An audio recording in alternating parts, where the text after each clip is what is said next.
కాబట్టి ప్రియమైన దేవుని బిడ్డలారా, మరి మనం ఎక్కడైనా సరే నా పేరు పెట్టబడిన మందిరములోనే ఆయన పరిశుద్ధపరిచినటువంటి మందిరం ఇది. మరి ఆలయ ప్రతిష్ఠ అంటే మరి చూడండి, మందిరంలోని చాలాటువంటి ఆయన మరి చాలా అద్భుతమైనటువంటి కార్యాలు కానీ ఆశ్చర్యలు కానీ మరి జరిగిస్తూ ఉంటారు. ప్రియమైన దేవుని బిడ్డలారా, ఆయన నిలబెట్టుకున్నటువంటి మందిరం ఇదే. మరి మందిర ప్రతిష్ఠ మరి 4వ సంవత్సరం, గడిచిన 3 సంవత్సరాలు మరి దేవుడు చేసినటువంటి మేలులు కానీ కార్యాలు కానీ మరి ఆయన కృతజ్ఞత చెల్లించుకుంటూ మరి ఈ 4వ సంవత్సరంలో కూడా మరి 4వ వార్షికోత్సవంలో మనం అడుగు పెట్టినటువంటి ఈ రోజుతో మరి చూడండి ప్రియమైన దేవుని బిడ్డలారా, మరి ఆయన చేసినటువంటి కార్యాలన్నీ మరి చాలా ప్రాముఖ్యతగా ఉంటాయి. చూడండి, అక్కడ లేవి కాండంలో కూడా ఒక మాట చెప్తా. చూడండి, లేవి కాండం 26:11 చూడండి. నా మందిరము నీ మధ్య ఉంచెదను, మీ యందు నా మనసు అసహ్యపడదంటున్నారు. దేవునికి స్తోత్రం. మరి చూడండి, నా మందిరమును మీ మధ్య ఉంచెదను, మీ యందు నా మనస్సు అసహ్యపడదు, నేను మీ మధ్య నడిచెదను, మీకు దేవుడై ఇందును. దేవునికి స్తోత్రం. మరి చూడండి ప్రియమైన, నా మందిరమును మీ మధ్య ఉంచెదనని చెప్తున్నాడు. మన హృదయము ఆయన ఆలయమై ఉన్నది. మరి ఇక్కడ అదే చెప్తున్నాడు. మరి ఆయన మనం ఎలా స్తుతించాలి? పూర్ణ మనస్సుతో, పూర్ణ హృదయముతో, పూర్ణ ఆత్మతో, పూర్ణ బలముతో, పూర్ణ వివేకముతో మన దేవుని స్తుతించాలని మరి దేవుని పేరిట మనం చేస్తున్న ప్రియమైన దేవుని బిడ్డలారా, మరి ఇవన్నీ మనలో ఉండాలి. నీ హృదయంలో చెడుతనాన్ని పెట్టుకొని ప్రార్థిస్తే ఏమి ఉండదు అక్కడ. మరి నీ మన చెడుతనాన్ని విసర్జించుకొని నీ హృదయానికి దేవుని ఆలయమై ఉన్నదని చెప్తున్నాడు. కాబట్టి ప్రియమైన దేవుని దగ్గర అదే చెప్తున్నాడు, నా మందిరమును మీ మధ్య ఉంచెదను, మీ యందు నా మనస్సు అసహ్యపడద్దు అంటున్నారు ప్రియమైన దేవుని బిడ్డలారా. మరి మనము కూడా అదే క్రమంలో మరి ప్రార్థన చేసుకోవాలి. నేను మీ మధ్య నడిచెదను, మీకు దేవుడై ఉందును. ఏమంటున్నాడు? మీ మధ్య నడుస్తానన్నాడు, మీకు దేవుడై ఉందనని చెప్తున్నాడు. ప్రియమైన దేవుని బిడ్డలారా, దేవునికి స్తోత్రం. కాబట్టి ప్రియమైన దేవుని బిడ్డలారా, మరి మీరు నాకు ప్రజలై ఉందురు. ఏమన్నాడు? మీరు నాకు ప్రజలై ఉందురు అని చెప్తున్నాడు. ప్రియమైన దేవుని బిడ్డలారా, చూడండి, మరి యేసుక్రీస్తు ప్రభు వారు మాట్లాడినట్టు మాటలు మరి చూడండి. ఇక్కడ అదే చెప్తున్నారు, మీరు ఐగుప్తులకు దాసులు కాకుండా వారి దేశంలోనే మిమ్మల్ని రప్పించదని నేను మీ దేవుడనైనా యెహోవాను. నేను మీ కాడి పలుపులను తెంపి మిమ్మల్ని నిలువుగా నడవ చేసేదని. దేవునికి స్తోత్రం. కాబట్టి ప్రియమైన దేవుని బిడ్డలారా, మరి ఆయన మరి మన మీద ఆయన కనుదృష్టి ఉంచదని చెప్తున్నాడు. మరి తేజస్సు మహిమ మరి చూడండి, యెషయా 60లో చెప్తాడు, లెమ్మో తేజరిల్లెమ్మో యెహోవా మహిమ నీ మీద ఉదయించనని చెప్తున్నాడు. ప్రియమైన దేవుని బిడ్డలారా, చీకట్లో నుంచి మీరు వెలుగులోకి రావాలి. మరి చీకట్లో కూడా వెలుగులోకి వచ్చినట్లయితే మరి తేజరిల్లెమ్మో యెహోవా మహిమ నీ మీద ఉదయించనని చెప్తున్నాడు. కాబట్టి ప్రియమైన దేవుని బిడ్డలారా, మరి మనము కూడా ఆయన తేజస్సు, ఆయన వెలుగుని మన చీకట్లో గుండా బయటికి రావాలి. ప్రియమైన దేవుని బిడ్డలారా, కాబట్టి మనము కూడా ఈ రోజున మరి మందిర ప్రతిష్ఠ ఆవిష్కరణ దినోత్సవంలో మరి వార్షికోత్సవంలో మనం ఉన్నటువంటి ఈ మందిరము నా పేరు పెట్టబడిన మందిరం అని చెప్తున్నాడు. ప్రియమైన దేవుని బిడ్డలారా, కాబట్టి మనము కూడా అలాగే మరి దేవుని సన్నిధానంలో మనం అటువంటి ఇక్కడ ప్రార్థన చేసుకుంటూ ఉండాలి. కాబట్టి మనము కూడా అలాగే మరి దేవుని సన్నిధానంలోనే ఆయన కనుదృష్టి మనందరి పైన ఉంచుతుంది. ఆయన మేపే గొర్రె లాంటి వారం ఆయన మేపే గొర్రె లాంటి వారం కాబట్టి నడిపిస్తున్నటువంటి దేవునికి మరి కృతజ్ఞత చెల్లించుకుంటూ మరి దేవుడు మనకి వాక్యానుసారం మాటలు బోధించినటువంటి మాటలన్నీ మన హృదయంలో ఉండినట్లు సహాయం చేయమని దేవుని పేరిట మనం చేస్తూ ఈ సమయాన్ని ఇచ్చినటువంటి దేవుని కృతజ్ఞత చెల్లించుకుంటూ నజరేయుడైన యేసుక్రీస్తు నామమున అడిగి వేడుకొనుచున్నాం తండ్రి. దేవుడి చిన్న వాక్యం దీవించి ఆశీర్వదించును గాక.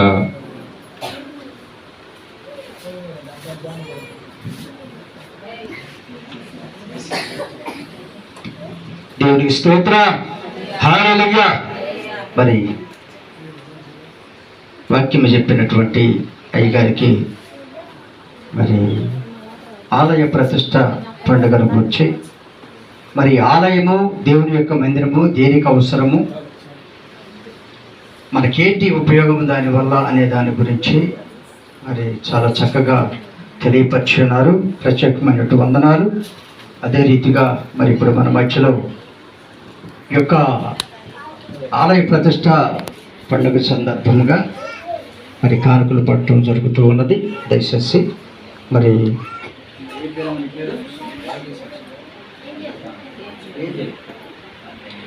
మన మధ్యలో వేంజిని పాట పాడుతూ ఉండగా కానుకలు సమర్పించడం జరుగుతూ ఉన్నది. దయచేసి అందరూ కూడా చిత్తపాటు కలిగి ఉండాలని ప్రభు పేరిట మనవి చేస్తూ ఉన్నాం.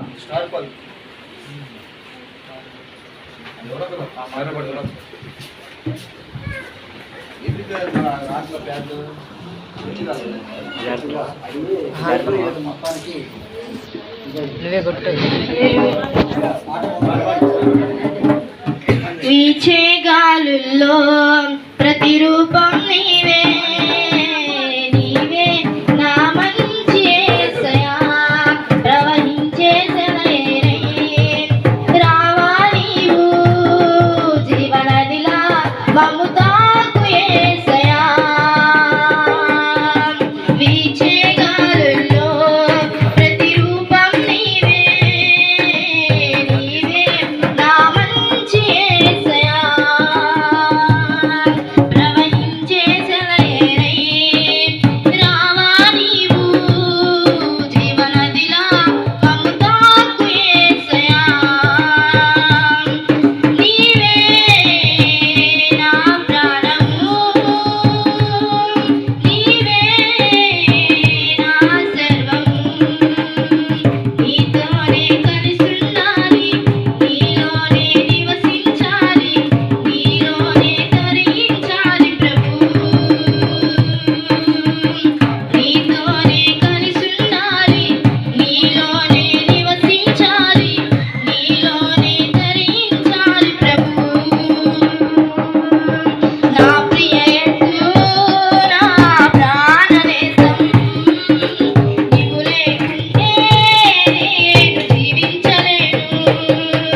నేను ఏం చెప్పాలని చేశానంటే, మన సిస్టర్ గారు, నాగమణి సిస్టర్ గారు ఫస్ట్ చర్చి ఈ కట్టినప్పుడు ఆమె ఈ బల్లా ఇచ్చింది, ఈ బలిపీఠం ఆమె ఇచ్చింది. చెప్పలు పెడదానమ్మా. ఏమిచ్చినా దేవుని యొక్క నామానికి మహిమ. రెండోది, మొన్న మధ్య నేను అనుకోలేదు, రామ్ అనుకోని ఉందనుకుంటా, మొన్న మధ్య గత నెల క్రితం మాస్టర్ గారు చర్చిలో మరొక బలిపీఠ ఇవ్వాలనుకుంటున్నాను అంతే. నేను ఎట్లా వేస్తామమ్మా ఏంటంటే, చిన్నది ఏదన్నా కూడలాగా ఉంటుంది కదా, అటువంటి వేస్తా పాస్టర్ గారు అని అంటే, సరే అడుగుదా అమ్మా అన్న. అడిగితే కొంతమంది ఏం చెప్పారంటే, అది ఎందుకు పాస్టర్ గారు, ఈ మధ్య చక్కగా 2 అడుగుల మందం 4 అడుగులు ఎత్తు ఉంటుంది, అది చేయించుకుంటే బాగుంటుందని చెప్పి అన్నారు. దాన్ని కనుక్కొని పాపం సిస్టర్ గారు చెప్తే, అమ్మ మరి దాదాపు 4,000-5,000 చెప్తున్నారు, 4,500 5,000 చెప్తున్నారు అండి. అంత ఉంటుందంటే పాస్టర్ గారు అంది. ఉంటుందమ్మా అన్న. సరే ఏదేమైనా మా కుమారుడికి జాబ్ వస్తే నేను నీ మందిరంలో నేను ఏదో ఒకటి ఇవ్వాలనుకున్నాను అయ్య గారు, కనుక 4,000 అయినా పర్వాలేదు, దీన్ని చేపించి అని చెప్పి ఆమె ఇచ్చింది. అయితే ఆమె కనపరచడం కాదు కానీ, బైబిల్లో రహస్యం చేసే ఉన్నాయి, బహిరంగంగా చేసే ఉన్నాయి. అవి కొంచెం సౌండ్ కంట్రోల్ చేయాలి. ఎందుకంటే కొన్ని రహస్యం కానుకలు ఎలా ఉంటాయంటే, కుడిచి చేసేది అడిచి తెలియదు. అయితే కొన్ని ఏం చెప్పాడంటే యేసు ప్రభు వారు, కొన్ని బహిరంగంగా చేయమన్నారు. వస్త్రాలు కానీ వస్తువులు పారకం కానీ అవి మనకు కనిపిస్తాయి కదా, కనిపించినప్పుడు ఇది ఎవరు ఇచ్చారు అని అనుకుంటాం. అంటారా లేదమ్మా? అన్నప్పుడు ఎడుగుడి తెలిసింది, తెలియకుండా ఏది ఉండదు. కనుక ఏదేమైనప్పుడు మరి దేవుని యొక్క నామ మహిమార్థంగా మనం చేసే ప్రతిదీ కూడా పరలోకంలో మనకు ప్రతిఫలం ఉంటుంది. కనుక దాన్ని బట్టి సిస్టర్ గారు ఈ యొక్క బలిపేట ఈ సంవత్సరంలో చేయించింది. అది చిన్న రిక్వెస్ట్ అయినారు, ప్రార్థన చేద్దాం అంతే, ఇంకంత ముందు ఏం లేదు, చిన్న ప్రార్థన చేద్దాం. అందరూ కళ్ళు మూసుకున్నట్లయితే కానుకల కొరకు, ఎందుకంటే విస్తరించి మాట్లాడుతుంటే సమయం వెళ్ళిపోతూ ఉంటుంది. అన్నింటిలో బయట అయితే ఇబ్బంది పడేవాళ్ళు, ప్రతి సంవత్సరం బయటలో పెడుతుంటే ఇబ్బంది పడుతున్నారు. అది మాత్రమే కాదు కానీ ఇప్పుడు బయట పెట్టడానికి కూడా నేను ఆలోచించేవాడిని కాదు, అది అప్పైనా కూడా పెడతా. కానీ విషయం ఏంటంటే మా బెరగొడ్లు బెదిరిని అంటే మొత్తం తీసుకుని పోయేటటువంటి. రెండోది మరి వరిగడ్డి ఇవన్నీ కొంచెం అడ్డమని అని వద్దులే, ఈ సంవత్సరానికి మళ్ళీ అమ్మగారు కొరతగా ఉంది, మరి అమ్మగారి యొక్క విధానంగా ఖర్చు అయింది. మళ్ళీ నాకు 3వ కానుకలో ఒక పాప ఇచ్చారు, దేవుడి స్తోత్రం. మరి ఆమె గారు చక్కగా డెలివరీ అయింది, ఆపరేషన్ ద్వారానే చక్కగా తల్లి బిడ్డ క్షేమంగా ఉన్నారు. కానీ మా మధ్యలో లేదు, ఆ ఉన్నడితే సగం భారం ఆమెది, సగం భారం నాది. ఇప్పుడు భారం అంతా నాది, దేవుడికి స్తోత్రం. నాదంటే అట్ట సంఘస్థులు ఉంది, నాతో పాటు సంఘస్థులు గారు ఉంది, సంఘస్థులు గారు సహకరించారు. అయితే మరి చిన్న ప్రార్థన, మన మధ్యలో ఉన్న నతానీల్ గారు ఉన్నారు, పిల్లలు దేవుని పరిచయం చేస్తున్న దైవజనులు నతానీల్ గారు ఉన్నారు. కానుకల కొరకను ఈ బలిపేట ఇచ్చినటువంటి సహోదరి నాగమణి సిస్టర్ గారు, వారి పిల్లలందరూ కూడా మార్పు చెంది దేవుని సన్నిధిలో దేవుని మహిమార్థంగా నిలబడాలి. చిన్న ప్రార్థన.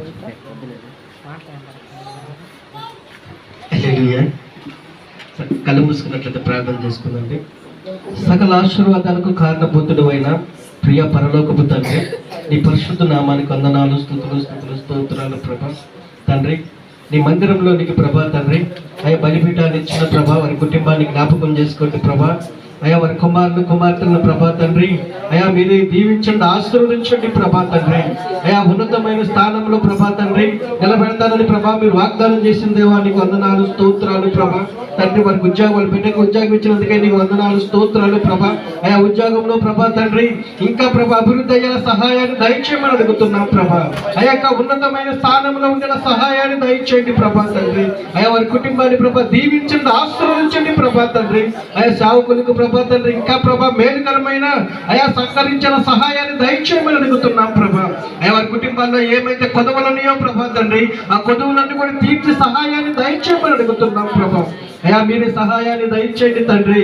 అయా మీరు ఇచ్చే సహాయం ప్రభా తండ్రి, అయా ప్రతి ఒక్కరు ప్రభా అభివృద్ధి అయ్యేలా సహాయాన్ని దయచేయమని అడుగుతున్నాం ప్రభా. అయా అంతకంత ప్రభా తండ్రి రెట్టింపు దీవెన దయచేయమని అంటున్నాం. అయా నీకు ఇచ్చి నిన్ను శోధించిన ఎడల ఆకాశవాకులు నింపుతానని ప్రభా తండ్రి మీరు వాగ్దానం చేసిన దేవా నీకు వందనాలు స్తోత్రాలు ప్రభా తండ్రి. అయా ఈ బలిపీఠానికి ఎంతైతే వారు ఖర్చు పెట్టున్నారో ప్రభా తండ్రి, అయ్యా అంతకంత రెట్టింపు వచ్చేలా సహాయాన్ని దయచేయమని అడుగుతున్నాం ప్రభా. అయ్యా ఎంతపడ్డ కానుకల విషయంలో కూడా జ్ఞాపకం చేసుకోండి ప్రభా తండ్రి. అయా ఎంతపడ్డ కానుకల విషయంలో ప్రభా ప్రార్థిస్తున్నాం ప్రభా తండ్రి. అయా కానుకలు దీవించండి, ఆశీర్వదించండి ప్రభా తండ్రి. అయా గొప్ప నింపిన ప్రతి ఒక్క బిడ్డను ప్రభా పేరు పేరు మీరే దీవించండి, ఆశీర్వదించండి అడుగుతున్నాం. మీరే సహాయాన్ని దయచేయండి ప్రభా తండ్రి. అయా బిడ్డలను దీవించండి, ఆశీర్వదించండి ప్రభా తండ్రి. అయా నాకు ఇచ్చిన శోధించిన ఆకాశవాకి నింపుతానని ప్రభా మీరు వాగ్దానం చేసిన దేవా నీకు వందనాలు స్తోత్రాలు ప్రభా తండ్రి. అయా గుప్పిడిప్పుడు ప్రతి ఒక్క బిడ్డను ప్రభా తండ్రి మెండైన దీవెనతో దీవించండి, ఆశీర్వదించమని అడుగుతున్నాం ప్రభా. అయా నూరంతులుగా ఫలించిన సహాయాన్ని దయచేయండి ప్రభా. అయా మీరే కృప చూపించండి, సహాయాన్ని దయచేయండి. ఇక్కడ ఉన్న ప్రతి ఒక్కరిని ప్రభా తండ్రి పేరు పేరుని మీరే దీవించి ఆశీర్వదించమని యేసుక్రీస్తు నామమున అడిగి వేడుకుంటున్నాము తండ్రి. ఆమేన్.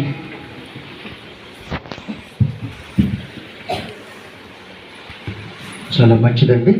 ఇంతవరకు మరి దేవుని యొక్క దాసులు వచ్చిన బట్టి మాటలను బట్టి విధానాన్ని బట్టి దేవునికి ఒకసారిగా స్తుతులు చెల్లిస్తాం. దేవుని స్తోత్రం, హల్లెలూయా.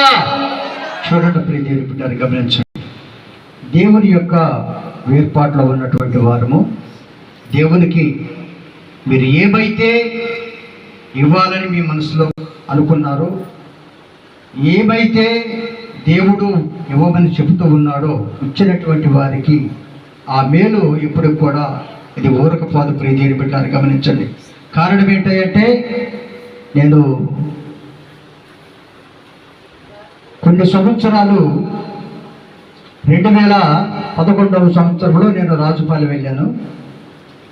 రాజుపాలెం వెళితే మందిరం దాకా ఎంతో బాధపడ్డా. ప్రతి ఒక్క సేవకులు అంటున్నారు, అంటే వేసాను, తాటాక మందిరం వేసాను. వేసిన తర్వాత బాగానే ప్రార్థన జరుగుతూ ఉన్నది. మా వాళ్ళు ఏమన్నారంటే ఇది తీసేసేయి, పెద్దది కడదామన్నారు. దేవునికి స్తోత్రం. నేను సరే అని వాళ్ళ మాట నేనేం చేశానంటే దీన్ని పీకేశాను. ఏం చేశా? పీకేశాను. పీకేసిన తర్వాత చివరికి ఏమి అయిందయ్యా అంటే వేప చెట్టే గతి అయింది ప్రార్థన జరుపుకోవటానికి. వేప చెట్టే చివరికి అవసరం వచ్చేసింది. వర్షం పడ్డా అదే, ఎండాకాలం అయినా కూడా అదే. ఆలోచించేశాను. ప్రతి ఒక్కళ్ళు అన్నారు, అయ్యగారు నువ్వు పెద్ద సేవకుడికి నీకు మందిరం లేకపోవటం ఏందని. స్థలం ఉంది, ఉండదే పీకేసుకున్నా, మరి అవసరానికి కావాలిగా. ప్రార్థన చేస్తున్నాం. ఒక అమ్మాయిని అడిగా, ఏమని అడిగానమ్మా, 30,000 ఇవ్వు, ప్రతి ఒక్క సేవకులు మందిరం లేదని అడుగుతున్నారు, మందిరం మొదలు పెడతారంటే అమంతయ్యా మీరు సేవకులు కాబట్టి నేను మీకు ఇవ్వను అన్నది. ఏమైంది అన్న, మిమ్మల్ని గమక్కని అడిగితే దేవుడు మళ్ళీ మా మీద చర్య తీసుకుంటుండో, అందుకని నేను ఇవ్వను కానీ ఆయన కట్టమంటే నేనే కట్టిస్తా అన్నది. దేవుని స్తోత్రం. ఏమన్నది? ఆమె కట్టమంటే నేనే కట్టిస్తా అన్నది. నాకు కూడా కొంచెం అవకాశం వచ్చేసింది. అన్న కాడ నుంచి వచ్చేసి నేను అమ్మగారు కూర్చొని మందిరంలో ప్రార్థన చేస్తాను. ప్రార్థన చేస్తుంటే 3వ రోజే ఫోన్ చేసి, అయ్యగారు దేవుడి యొక్క మందిరాన్ని కనుక నేను కట్టిస్తే నా బిడ్డకి జాబ్ ఇప్పిస్తాను అన్నాడు దేవుడు అన్నాడు. దేవుడికి స్తోత్రం.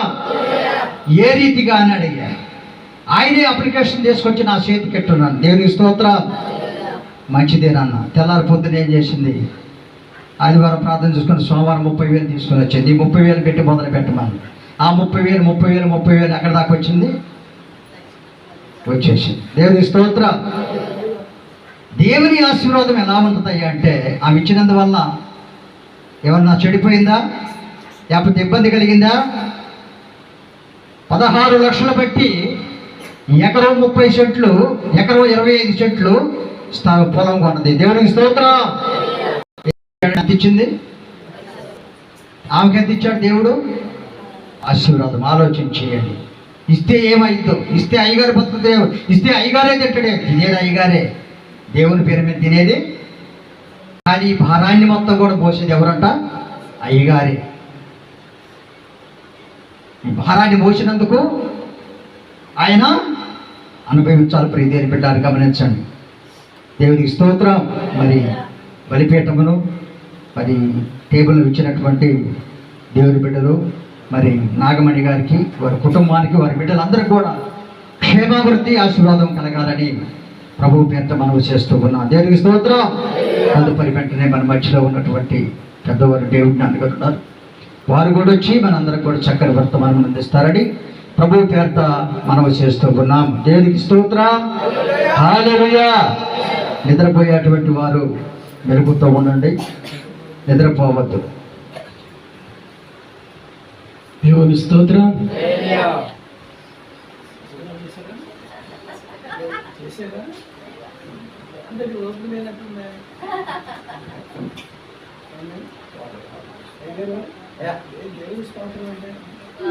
చెప్తారు వాటి మటుకు.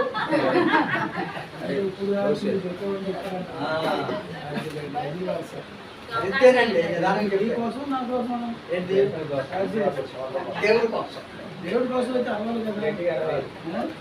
నా కోసం అయితే అవ్వకపోయినా పర్వాలేదు, కానీ అయ్యగారి కోసం కూడా అవ్వకపోయినా పర్వాలేదు. దేవుడి కోసం అవ్వాలి. దేవుడి కోసం మన కోసం దేవుడి కోసం. ఎందుకు వచ్చారు మీరు అసలు? దేవుడి కోసం వచ్చారా? దేవుడి మాటలకు వచ్చారా? దేవుడు ఆశీర్వదించాలని వచ్చారా? దేవుని స్తుతించాలని వచ్చారా? ఇప్పుడు ఎందుకు వచ్చారో చెప్పాలి. దేవుని స్తుతించడానికి వచ్చారా? దేవుడికి తీసుకోవడానికి వచ్చారా? మీరు ఇస్తే మేము ఇస్తామని దేవుడు ఇస్తారు అంటున్నారు కదా. ఏంటి చెప్పండి మీరు, ఎందుకు వచ్చారు మీరు ఇక్కడికి? ఇంత నుంచి చూస్తాను అక్కడ కూర్చుని సపట్లో కొడతలేదు, చేతుల్లో ఊపిరి లేనట్టు సపట్లో కొడతలేదు. పాటలు మాత్రం బాగానే పాడుతున్నాయి. బాగానే పాడారు, పడతారు. పాట బాగుంటుంది కానీ ఆ పాట గుర్తులేదు. సరే, మంచిది. ప్రభునందు ప్రియులైన వాళ్ళారా, మన ప్రభును మన రక్షకుడైన యేసు క్రీస్తు నామమున మరిదాసయ్య గారి ఫ్యామిలీకి, అలాగే ఇక్కడ కూడున్న నాతోటి జత పనివారైనటువంటి సేవకులకి, అలాగే పెద్దలైన వారికి, కూడున్న మీ అందరికీ, మీ కుటుంబస్తులందరికీ ప్రభు పేట వందనాలు.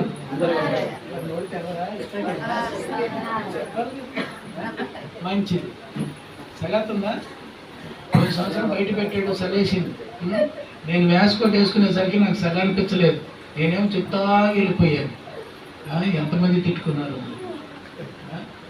సరే, మంచిది. ప్రభునందు ప్రియులైన వాళ్ళారా, చర్చి డెడికేషన్, సంఘ అంటే లేక మందిర ప్రతిష్ట కార్యక్రమం నిమిత్తం మరి దైవ సరస్సులు నాకంటే ముందు దేవుని మాటలు మనతో పంచుకున్నారు.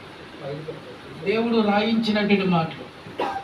దేవుని మందిరం ఏంటో తెలుసా? ఎక్కడ ఉంది దేవుడి మందిరం? ఎక్కడ ఉందండి? అయ్యప్ప నగర్లో రైలు కట్ట పక్కన. చెప్పండి, అడ్రస్ చెప్పండి. చెప్పరా మీరు? ఎక్కడుంది? రైలు కట్ట పక్కన. పట్టా ల్యాండేనా? ప్రభుత్వం ఇచ్చిందా? ఎవరైనా కొనిపెట్టారా? లేకపోతే ఎవరన్నా దానికోసం తిరిగి కలెక్టర్తో, పెద్దలతో, అందరితో మాట్లాడి ఇచ్చారా? అవన్నీ చెప్పలేను. కానీ మీ దృష్టికి, నా దృష్టి, మనందరి దృష్టికి అలాగే ఉంటుంది. కానీ దేవుడు ఈ మందిరం కట్టక ముందే, ఈ ఇళ్ళు ఒక్కటైనా ఏర్పరచక ముందే ఇక్కడ గ్రామం కట్టబడుతుందని, ఇక్కడ దేవుని మందిరం కట్టబడుతుందని, అలాగే ఇదే స్థలం అని కాదు కానీ స్థలం ఈ ప్రాంతంలో మందిరం కట్టబడుతుంది, స్థలం ఇవ్వబడుతుందని దేవుడు ముందే చెప్పాడు. ఆయన ప్రణాళిక. దేవుడు స్తోత్రం. దానికి అయ్యగారు, నాకు ముందు నుంచున్న అయ్యగారు ఏం చెప్పారో తెలుసా? ఆఖరి అధ్యాయం ఏంటి చెప్పండి?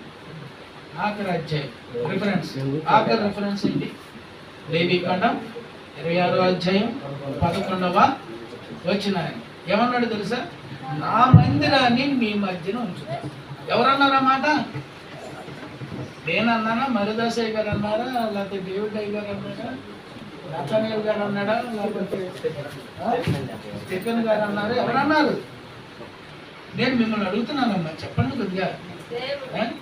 ఎవరన్నారు? ఎందుకు తెలుసా? ఎందుకన్నాడు చెప్పండి? నా మందిరాన్ని మీ మధ్యన ఉంచుతా అన్నాడు. బాగుంది. అక్కడికి బాగుందా లేదు? ఏ మందిరం? ఆత్మ సంబంధమైన మందిరమా, హస్తకృతములైన మందిరమా? హస్తకృతములైన మందిరమే. దేవుడు స్తోత్రం. ఎవరి దగ్గర అంటే ఆత్మ సంబంధమైన సంఘం మధ్య. ఆత్మ సంబంధమైన అనగా దేవుని నమ్మినటువంటి వారికి దేవుడు అవసరం. దేవుడు మనందరికి అవసరం. దేవుడు స్తోత్రం. దేవుడు కావాలి, ప్రజలందరికీ కావాలి, నరులందరికీ కావాలి, మనుషులందరికీ దేవుడు కావాలి. కనుక దేవుడు మనకు అవసరం. కాబట్టి దేవుడు మనకు సమీపంగా ఉండాలంటే ఏం కావాలి? మనకి మందిరం అవసరం.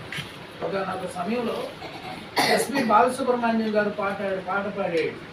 గుడి గోడల్లో దేవుడు లేడు, దేవుడు గుండె గుడిలో ఉన్నాడు. అయ్యగారు కూడా గుండెలో గుండె మన హృదయమే దేవుడు మనకు అన్నాడు. కానీ ఆ రాసినోడు రాశాడు, పాడినోడు పాడాడు, అయ్యగారు కూడా చెప్తున్నాడు. కాదు కాదు, అలా కాదు. వాక్యం ఏమంటుందంటే నీ దేహమే నా దేవాలయం. దేవుడు స్తోత్రం. నీ దేహమే దేవుని ఆలయం. మీ దేహం నా ఆలయం అన్నాడు దేవుడు. అలా రాయిపోకుండా, అలా పాడకుండా ఏమన్నారో తెలుసా? గుండె గుడిలో ఉన్నాడు దేవుడు. గుండె గుడిలోనే ఉన్నాడు. మరి ఎక్కడ ఉంది గుండె? దేహంలో ఉంది. దేహం ఏంటేంటి? శరీరం అంటే మాంసం. దేవుడు స్తోత్రం. శరీరం అంటే మాంసం కదా. ఇదంతా మాంసమే కదా. మాంసం లోపల బొయ్కుల్లో గుండె ఉంది. గుండెలో దేవుడు ఉన్నాడు. ఎలా ఉన్నాడు దేవుడు? ఎలా ఉన్నాడు? ఊపిరిగాను ఆత్మగా ఉన్నాడు. దేవుడు స్తోత్రం. నరుల యొక్క దేహంలో ఊపిరిగాను ఆత్మగాను ప్రాణముగాను ఉన్నాడు. అలాగున్నాడు మనలో. అందుకనే మనం దేవుని ఆలయం. ఒక్కొక్కరికి దేవుని ఆలయం అంటే మనం ఒక్కొక్కరు దేవునికి ఆలయమే. మనందరం దేవునికి ఆలయమే. ఈ కట్టబడిన దేవుడి మందిరం ఆలయం. కనుక మనందరం దేవుని ఆరాధించడానికి, దేవుని స్తుతించడానికి, దేవుని వలన దీవెన, దేవుని వలన ఆదరణ, దేవుని వలన కృప, లేకపోతే దేవుని వలన విడుదల, దేవుని వలన స్వస్థత పొందడానికి దేవుని మందిరం అవసరం. కనుకనే భూమి మీద దేవునికి సన్నిధానం అంటారు. సన్నిధి అంటారు. ఏమండి? సన్నిధానం అంటారు, సన్నిధి అంటారు. దేవుని సన్నిధి ఎక్కడ ఉండదంటే దేవుడి మందిరంలో ఉండదు. దేవుడు స్తోత్రం. అక్కడికి వెళ్ళి భక్తులైన వారు అంటే ఆయన నమ్మిన వారు అక్కడికి వెళ్ళి ఆయనను ఆరాధించారు. చాలా మంది తెలుగు గలవాళ్ళు ఉంటారు, అతి తెలివితేటలు గలవాళ్ళు. దేవుడి మందిరానికి వెళ్ళమన్నాడా? దేవుడి మందిరానికే వెళ్ళాలా? దేవుడి మందిరానికి అక్కడికే వెళ్ళి ఆరాధించాలా? అక్కడికే వెళ్ళి పాటలు పాడాలా?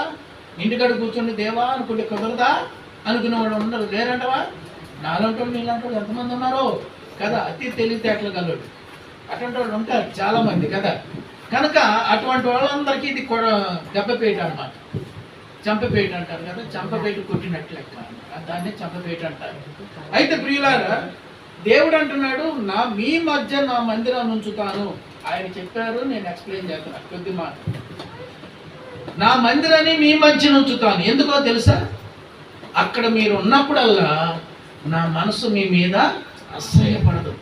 నేను మీ మధ్యన నడుస్తా అన్నాడు దేవుడు. ఎంత గొప్పవాడో చూడండి. దేవుడు మానవులతో నివసించడానికి, సహవసించడానికి, మానవులతో కలిసి ఉండడానికి ఆయన ఎంత ఇష్టపడ్డాడంటే, అందుకే ఆ ఇష్టపడి అంటున్నాడు అనమాట, నేను మీ మధ్యన ఉంటా, మీ మధ్యన నడుస్తా. మీరు ఏమంటే అసహ్యత ఎప్పుడొస్తా చెప్పండి? పక్క వాళ్ళ మీద, మీ భర్తల మీద, భర్తలకి భార్యల మీద ఎప్పుడు అసహ్యం వస్తుందో చెప్పాలి. నీ సహోదరుల మీద, అన్నదమ్ముల మీద, ఏమంటే అన్నదమ్ముల మీద, అక్క చెల్లెల మీద అసహ్యత ఎప్పుడొస్తో చెప్పాలి. మీ అందరికీ తెలుసుగా. వాళ్ళ మీద వచ్చినప్పుడల్లా ఏం చేస్తారా అని గదివేస్తారు కదా. ఏమంటే గదివేస్తామా? చెప్పిన పని చేయనప్పుడు అసహ్యత ఎప్పుడవుతుంది? కాని పని చేయనప్పుడు, కాని పని చేసినప్పుడు. ఏంటో ఏదో అయ్యగారు అంటున్నాడు, చెప్పినప్పుడు ఎనకపోవడం చాలా జాగ్రత్త అండి. చెప్పినప్పుడు ఎనకపోతే ఎక్కడలేని కోపం వచ్చాడు. వీళ్ళకి అసలు చెప్తే వినపడదు. చెప్తే ఎన్నరా అనుకోండి చి అని చీ కొట్టించుకునే పనులు చేయబడిన తల్లులారా మీరే ఎక్కువ. కొంతమంది చీ కొట్టించుకుంటారు, కొంతమంది దెబ్బలే పడతాయి కదా.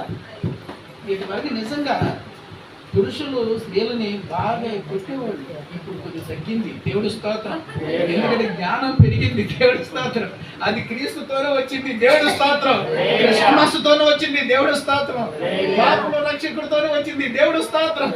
అందుకని తల్లులైన వారందరూ మంచి జ్ఞానం కలిగి నడుచుకో కదా. నిజం, ఇటు వారి కాలంలో పురుషులైన వారు, భర్తలైన వారు, తల్లులైన వారిని, స్త్రీలైన వారిని అమ్మో వాళ్ళు కొట్టే దెబ్బలకి నిజంగా వాళ్ళ ఆయంలో ఆ టైంలో కాపురాలు చేశారు కానమ్మా. ఇప్పుడు టైం అయితే బెషాన్ని బట్టేసి ఎత్తేసేస్తారు, బెషాన్ని ఎత్తేస్తారు కదా. ఇప్పుడు కొట్టవసరంలో మాట్లాడినా సార్ బెషాన్ని ఎత్తేసేవాళ్ళు ఉన్నారు బ్యాగ్ చదువుకుని. ఎందుకు చెప్తున్నాను తెలుసా? అసహ్యత. భర్త ఒక ఇంట్లో ఒక భార్యగా, ఒక భర్తగా, ఒక చెల్లిగా, ఒక అన్నగా, ఒక కొడుకుగా, ఒక కోడలుగా ఉన్నటువంటి ఒక కుటుంబంగా ఉన్నటువంటి వారమైన మనమే దినదినము ఆయా సందర్భం, ఆయా గడియలో, ఆయా గడి అంటే ఇప్పుడు కాకపోతే సాయంత్రం కాకపోతే 9 గంటలకు, 9 గంటలకు అయితే మధ్యాహ్నం కాకపోతే సాయంత్రం అయితే రాత్రి. ఎప్పుడో ఒకసారి ఏమవుతుంది, వచ్చేస్తుంది కోపం వల్ల వచ్చేసి అసహ్యత అనుకుని చేతరించుకునేటువంటి పరిస్థితులు వచ్చేతని. దాన్నే అసహ్యత అంటారు. మీకు తెలిసిన అసహ్యత అంటే అంతేనమ్మా. పిల్లలు ఎరిగినప్పుడు మనం ఎట్లా అసహ్యించుకుంటాం? వెళ్ళి పట్టుకుంటామా? పట్టుకోలేదు ఏమండి అని అంటారు. అలాంటి కంట్రోల్ అవ్వకూడదండి. ఎందుకనండి దేవుడు అంటాడు అపోస్తుడైన పౌలుని, నేను ఈ లోకం అంతని ఏమంటాడు, తనకు ఏదైతే గొప్పదనిపించిందో, ఏదైతే ఘనమైందో, ఏదైతే విలువైందో దాన్నంతటిని గంటతో సమానంగా ఎంచుకుంటాం. మనం దేవుని కొరకు, ఆయన దేవుని కొరకు పెంటతో సమానంగా ఎంచుకున్నాడు. సమస్తం ఆయనకు కలిగినవే కానీ, గొప్పవే కానీ, మూల్యమైనవే కానీ, విలువైనవి కానీ అన్నిటినీ పెంటగా ఎంచుకున్నాడు. మనం ఏం చేస్తాం? ఆ పెంట దానికోసం ఎంత అరుచుకుంటామో కదా. ఏమండి, ఎంత అరుచుకుంటామో. పోనేమంటే పోనెత్తారా, దాన్ని పట్టుకులాక్కోవటం. సరే మంచిది. నేను ఎందుకు చెప్తున్నానంటే, ఎంత అసహ్యమైన చీదరించుకునే పని నువ్వు చేసినా అది నేను చెప్పే పాయింట్. నేను చెప్పేది చూడండి, మనం ఇళ్లలో మన మధ్యన జరుగుతున్నటువంటి చిన్నపాటి ఇన్సిడెంట్, ఏమండి, ఒక చిన్నపాటి ఏదైనా సందర్భం కలిగిన ఒక చిన్న మాటతో పోగొయ్యే దాన్ని పట్టుకుని అలాడటం వల్ల చివరికి ఒక్కొక్కరి మీద అసహ్యత వచ్చేస్తూ ఉంటుంది. అది మాట బట్టి కానీ, క్రియ బట్టి కానీ, నడవని బట్టి కానీ, ఏమండి, ప్రవర్తన బట్టి కానీ అసహ్యత వచ్చేస్తుంది. మనిషి మీద ప్రేమలు రావు. కానీ దేవుడు ఏమన్నాడు తెలుసా? ఆయన మందిరానికి వచ్చిన వారిని, ఆయన మందిరం మన మధ్య నుంచి ఆ మందిరంలోకి వచ్చిన వారిని ఆయన అసహ్యపడాడంటే అండి. ఈ రోజున నీ బ్రతుకు చూస్తే, నా బ్రతుకు చూస్తే, మనందరి బ్రతుకు చూస్తే అసలు ఆయన ఏమాత్రమైన ఆయన సన్నిధికి వచ్చి నిలబడటానికి, ఆయన కూర్చోవడానికి కానీ అర్హులమేనా అని అంటే మనం ఎప్పుడు కూడా అర్హులం కాదు. అంత అర్హత లేని మనల్ని ప్రేమించి మన మధ్యన మందిరం నిలిపి, ఆ మందిరంలో మనల్ని కూర్చోబెట్టి, ఆ మందిరంలో నిన్ను అసహించకుండా ప్రేమించి, ఆయన మాటతో బుజ్జగించి ప్రేమించి, ప్రేమ కలిగిన మాటలు, జీవం కలిగిన మాటలు, బలపరిచే మాటలు, ఓదార్చే మాటలు, ఏమండి, కౌగిలించుకునే మాటలు, ఎన్నో మాటలు ఏమండి చూసారు. ఇటువంటి మాటలు మాట్లాడుతున్నాడు. అందుకని ఒక ఆయన రాశాడు. కానీ సందర్భం మాత్రం వేరే. ఏమండి,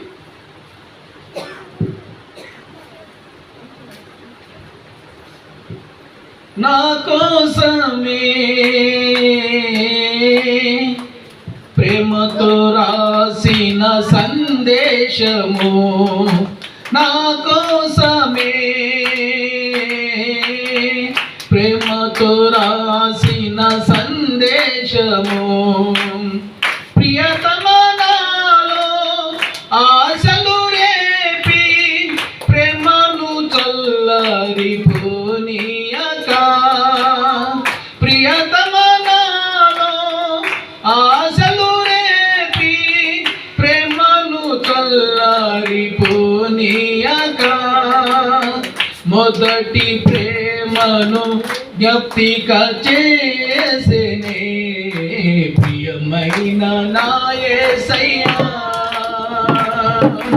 ఇప్పుడు నీ రాకడ ప్రియమైన నా యేసయ్యా ఇప్పుడు నీ రాకడ నా కాపరి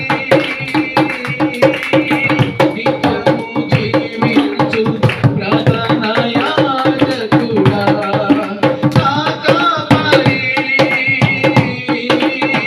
నిత్యము జీవించు ప్రధాన యాజకుడా జీవింపజేసే మాటలు విడచి యమని యొద్దకు వెళ్ళెదను జీవింపజేసే మాటలు విడచి యమని యొద్దకు వెళ్ళెదను విశ్వసించితిని నీ తప్పు మాటలు నీవేనని ప్రియమైన నా యేసయ్యా ఇప్పుడు నీ రాకడ ప్రాణేశ్వరా పరిశుద్ధతలో కలియుడా ప్రాణేశ్వరా పరిశుద్ధతలో పరిపూర్ణుడా నీకే తోడనై నీలో ఒదిగి సంపూర్ణతకు నీకే తోడనై నీలో ఒదిగి సంపూర్ణతకు నీదిగి నిత్యము నీతో ప్రియమైన నా యేసయ్యా ఇప్పుడు నీ రాకడ నీ కోసమే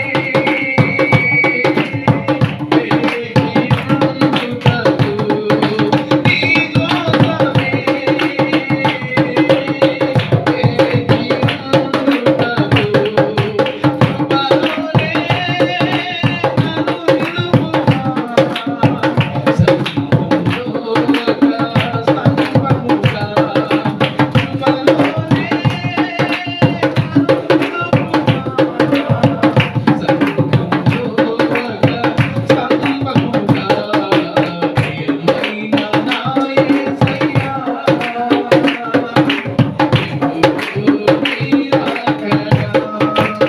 కోసమే ఈ పాట ఎందుకు పాడినా తెలుసా? ఆయన సందేశం ప్రేమపూర్వకమైనది, ఆయన రాసిన సందేశం జీవప్రదమైనది. దేవుడు స్తోత్రం. ఆ జీవమునివ్వడానికి, ఆ జీవము మాటలు కలిగి ఉండడానికి, ఆ జీవము మాటల చేత నువ్వు ఎప్పుడు కూడా బలపరచబడి ఆయన కృపలో ఎదగడానికి, పరిపూర్ణత పొందడానికి, ఇంకా ఆయన కృపలో ఎదిగి ఆశీర్వాదవంతులై ఆయన సన్నిధిలో నిత్యము చేసి నిన్ను స్తుతింప చేయాలని ఆయన రాసిన సందేశం ఎలాంటి అంటే జీవపు మాటలు. దేవుడు స్తోత్రం. అది ఈ పాట యొక్క సందర్భం. అలాంటి ప్రేమ చేత, ఇలాంటి మాటల చేత ఆయన విడిచిపెట్టి వెళ్ళిపోకోకుండా ఏమండి ఇట్టి మాటలు మనకి వినిపిస్తా ఉన్నాడు. అందుకనే నేను అసహ్యపడను, మీరు ఎటువంటి వారైనా సరే నేను అసహ్యపడను, రా అన్నాడు. వీళ్ళంటే అతి తెలివితేటల వాళ్ళు ఏంటండి, వీళ్ళు ఆయన దగ్గర రారు. ఎందుకంటే వాళ్ళ మాట మంచిది కాదు, వాళ్ళ క్రియలు మంచి కాదు, వాళ్ళ ప్రవర్తన మంచి కాదు, వాళ్ళ మాట మంచి, ఆలోచన మంచి కాదు, ఆ చూపు కూడా మంచిది కాదు, వాళ్ళ తత్వం కూడా మంచిది కాదు. ఏమన్నా అందుకని వాళ్ళు దేవుడి దగ్గర రాలేక అతి తెలివితేటలు కలవడై దేవుడి మందిరానికి వెళ్ళాలా, అక్కడే ఉన్నాడా దేవుడు అంటే ఇక్కడే ఉంటాడు. మరి ఇక్కడ లేకపోతే ఇంకెక్కడ ఉంటాడు? నీలో ఉన్నవాడే పాడు చేసేసావు, నీలో ఉండటానికేమో నువ్వు పాడైపోయావు. ఆలోచించండి, మన దేహము దేవుని ఆలయం. ఎవడు దీనిని పాడు చేయునో నేను వాడిని పాడు చేస్తాను. ఎవడు లేకపోతే ఎవరు దీన్ని మందిరాన్ని అనగా దేహాన్ని పాడు చేస్తుందో వారిలో నేనున్నాను, వారిని నేనే ఇంకా మరలా ఇంకా ఇంకా ఎక్కువగా పాడు చేసేస్తాను. దేవుడే పాడు చేస్తాడు. నువ్వు పాడైపోయిన పని లేదు, నువ్వు ఆయనకే పాడు చేసుకోవటానికి నువ్వు అలవాటు పడినాక నువ్వు పాడైపోవటానికే అలవాటు పడ్డావు కాబట్టి నువ్వు దానికే వదిలేస్తావు. అందుకని ఆయన ఏం చేస్తాడు, దానికే వదిలేస్తాడు. వదిలేయటమే పాడైపోవటం, పాడు చేయడం అంటే. ఆయన నిజంగా పాడు చేయడు. నేను పాడైపోయే స్థితికి నువ్వు వెళ్ళిపోయావు కనుక, ఇంకా చెప్పిన వినవు కనుక, నా మాటకు లోపడవు కనుక, నా దగ్గరికి రావు కనుక నువ్వు పాడైపో, నువ్వే పాడైపో అని అంటాడు. వదిలేస్తాడు. అప్పుడు వదిలేస్తే పరిస్థితి ఏంటి? ఏమంటే వదిలేసిన ఆ స్త్రీని అయితే ఇంకొకరు పెళ్లి చేసుకో, అంతేగా? వదిలేసిన స్త్రీని అయితే ఇంకోటి పెళ్లి చేసుకో. మరి దేవుడైతే, దేవుడికి నీకు కనెక్ట్ కావాలో ఏమండి? ఎంత ప్రార్థన, జీవం కలిగిన మాటలు మనం వింటూ దేవుడి మందిరానికి వచ్చి, జీవం కలిగిన మాటలు మనం వింటా, ప్రేమ కలిగిన సందేశాలు వింటా, దేవుని హత్తుకొని ఉండవలసిన మనం, ఏమండి, దేవుని హత్తుకోవలసిన మనం ఆయన విడిచి వెళ్ళిపోతే ఏమండి, ఇంక దేవుడు ఎందుకు? ఆలోచించండి. అర్థమవుతుందా నేను చెప్పే మాట? మనం ఆయన విడిచి వెళ్ళిపోతాం. భర్తలు విడిచిపెట్టి వెళ్ళిపోయినట్టు, భార్యలు విడిచిపెట్టి భర్తలు వెళ్ళిపోయినట్టు, ఏమండి, ఇంకొకరు చేరిపోతూ ఉంటాం. ఇంకొకరు చేరిపోతూ ఉంటారే. స్త్రీలు బ్రతుకులు, పురుషులు బ్రతుకులు అలాగే ఉంటాయి. చూసారా? వాళ్ళు చేసిన నిబంధన, వాళ్ళు చేసిన ప్రమాణాలు జ్ఞాపం చేసుకోవచ్చు. అలాంటి వారంటే దేవుడికి ఎంత అసహ్యమో తెలుసా? మళ్ళీ అట్లాంటి వారికి దేవుడు కావాలి. ఎందుకో తెలుసా? వాళ్ళకి వచ్చే కష్టాలు, బాధలు, ఏమండి, వాళ్ళు బతకలేక దేవుడే బతికెత్తాడు, దేవుడు కావాలి, దేవుడైతే బతికెత్తాడని మళ్ళీ దేవుడి దగ్గరికి. ఎంత అసహ్యమైన పనులు చేసినా దేవుడు అంటున్నాడు, నీ మీద నేను అసహ్య. అసలు ఇంతకంటే గొప్ప దీవెన ఇంకేమైనా ఉందా? కొట్టు సప్పుడు కూడా. అసలు సంతోషంగా ఉన్నారు. ఇంతకన్నా ప్రేమ దొరుకుతుంది ఎక్కడ? ఇంతకన్నా ప్రేమ, ఇంత ప్రేమ కలిగిన సందేశాలు మీరు వెంట ఆయనలో ఎంత ఎదిగి ఒదిగిపోవాలో తెలుసా? కౌగిల్లో, ఏమని, ప్రేమ కలిగిన స్త్రీ, ప్రేమ కలిగిన భర్తలు ఎప్పుడు కౌగిల్లో బందీలు అయిపోతారు. ప్రేమ ఉన్నంత వరకు అంతే. ప్రేమహీనత వచ్చిన తర్వాతే అసహ్యత వచ్చేది. చూసారు? భార్య భర్తల సంబంధం ఎలాంటిదో సంఘానికి, అంటే సంఘమైన మీరందరూ భర్త లాంటి దేవుడు. సంఘము తెలుసా? సంఘం క్రీస్తుకి కన్యక. మనందరం దేవుడు యేసు ప్రభుకి కన్యక లాంటి. కన్యక అంటే గర్భం ఏంటండి? స్త్రీ. కన్యక అంటే స్త్రీ. ఈ స్త్రీ వల్ల ఉన్నటువంటి సంఘం ఒక్కడే పురుషుడైన క్రీస్తుకు ఏం చేశాడంట?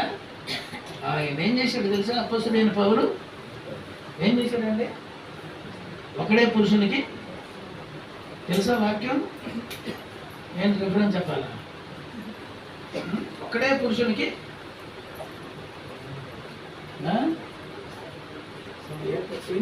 లేరా? మొదటి కొరింథీయుల పత్రిక, మొదటి కొరింథీయుల, రెండో కొరింథీయుల, కొరింథీయులు రాసిన పత్రిక. సంఘానికి, క్రీస్తుకి, మనందరికీ సంబంధం చెప్తున్నా. ఇక్కడికి వచ్చే వారందరూ కూడా ఎలా ఉన్నారంటే ఇలా ఉన్నారని చెప్తున్నా. ఆయన రెండో కొరింథీయులు రాసిన పత్రిక 11వ అధ్యాయము 2వ వచనం. దైవాశక్తి కదే, దేవాశక్తితో మీ ఎడల ఆసక్తి కలిగి ఉన్నాను. ఎందుకంటే పవిత్రురాలైన కన్యకగా ఒక్కడే పురుషునికి, అనగా క్రీస్తుకు సమర్పించేశాడంటే దేవుడు. స్తోత్రం. వీళ్ళేమో సమర్పించేస్తారండి తల్లిదండ్రులు. ఆ భార్య ఏమో శుభ్రంగా చేయాల్సింది. వీళ్ళు కూడా ఇప్పుడు కొత్త పద్ధతి నేర్పారు. ఏంటో తెలుసా? వాళ్ళిద్దరు జతపరచడం కాదు, చెయ్యి ఇవ్వడం కాదు. ఇప్పుడు తల్లిదండ్రులు కూడా కలిసి ఆ పిల్లవాడిని తీసుకొచ్చి, ఆ పిల్లని తీసుకొని పిల్లవాడి చేతులు చేయి పెట్టాడు. ఇంకా నయమండి. కొన్ని చెప్పొచ్చు కానీ ఇప్పుడు చెప్పకూడదు. అక్కడ ఎక్కిస్తున్నారు, లైవ్ పెట్టారు, వెళ్తున్నారు. ఒక్కడే పురుషుడికి ఏం చేశాడంటే సమర్పించాడట. అలాగే మన యొక్క సమర్పణ కూడా అలాగే ఉంటుంది. మనం కూడా ఒకడే పురుషునికి, అందుకే అంటాడు సంఘం, అందుకని సంఘం ఆయన భార్య, ఆయన ఒకడే పురుషుడు కాబట్టి. అందుకని సంఘం అంతా రేపు పొద్దున పెండు కుమారుడుగా రాబోతున్న క్రీస్తుకు ఏం చేస్తారు? ఎత్తబడతారు. క్రీస్తు వచ్చినప్పుడు సంఘం అంతా కన్యక, పెండు కుమార్తెకి ఎత్తబడతారు. లేఖనాలు చెప్తారు. మనం ఎలా ఉండాలో తెలుసా? పవిత్రాలైన కన్యకగా ఉండాలి. పవిత్రాలైన కన్యకగా ఉండాలంటే మనం ఏం చేయాలంటే ఈ మాటలతో ఎల్లప్పుడు కూడా ఎదుగుచు, సరి చేసుకొనొచ్చు, చక్కపరుచుకొనొచ్చు, పవిత్రపరుచుకొనొచ్చు, దేవునికి ఇష్టలై బ్రతకాలి. అసహ్యులుగా బ్రతికిన మనల్ని ఆయన సన్నిధికి రప్పించి ఆయన సన్నిధిలో మనల్ని ఏమాత్రం కూడా అసహించుకోకుండా ప్రేమిస్తున్నాడంటే అంతకన్నా ప్రేమ ఎక్కడ దొరుకుద్ది అంటున్నా నేను. ఎక్కడ దొరుకుద్ది చెప్పండి మీరు? ఎక్కడ ఎత్తుకినా దొరుకుద్దా? ఎవరన్నా దొరుకుద్దా? అందుకని ప్రేమల గురించి భక్తులు చాలా పాటలు రాశారు. ఏమని? ప్రేమ గురించి భక్తులు చాలా పాటలు రాశారు. అయితే ప్రియులారా, అంతేకాదు, నేను మీతో కూడా నివాసం ఉంటాను. మీతో ఉంటే మీ మధ్యనే నేను నడుస్తా. నేను ఎక్కడికి వెళ్ళను. మీరు నన్ను దూరం చేసుకున్నా నేను మీతోనే నడుస్తా. దేవుడు స్తోత్రం. అంత గొప్ప మాట అండి. ఏమన్నా మనం అక్కడమే వెళ్తాం, ఎవరు లేరని. కానీ దేవుడు ఉన్న మాట మాత్రం మర్చిపోతాం. దేవుడు ఉన్నాడన్న మాట మాత్రం మర్చిపోతాం. సింగల్కి వెళ్తాం, చీకట్లో వెళ్తాం, వెలుతురులో వెళ్తాం, కాబట్టి పొద్దున వెళ్తాం, సాయంత్రం వెళ్తాం, మధ్యరాత్రులు వెళ్తాం, ఉదయాన్ని వెళ్తాం. ఎప్పుడు వెళ్ళినా మనకి ఎవరొకరు లేకపోతే మనం ముందుకి వేయలేం.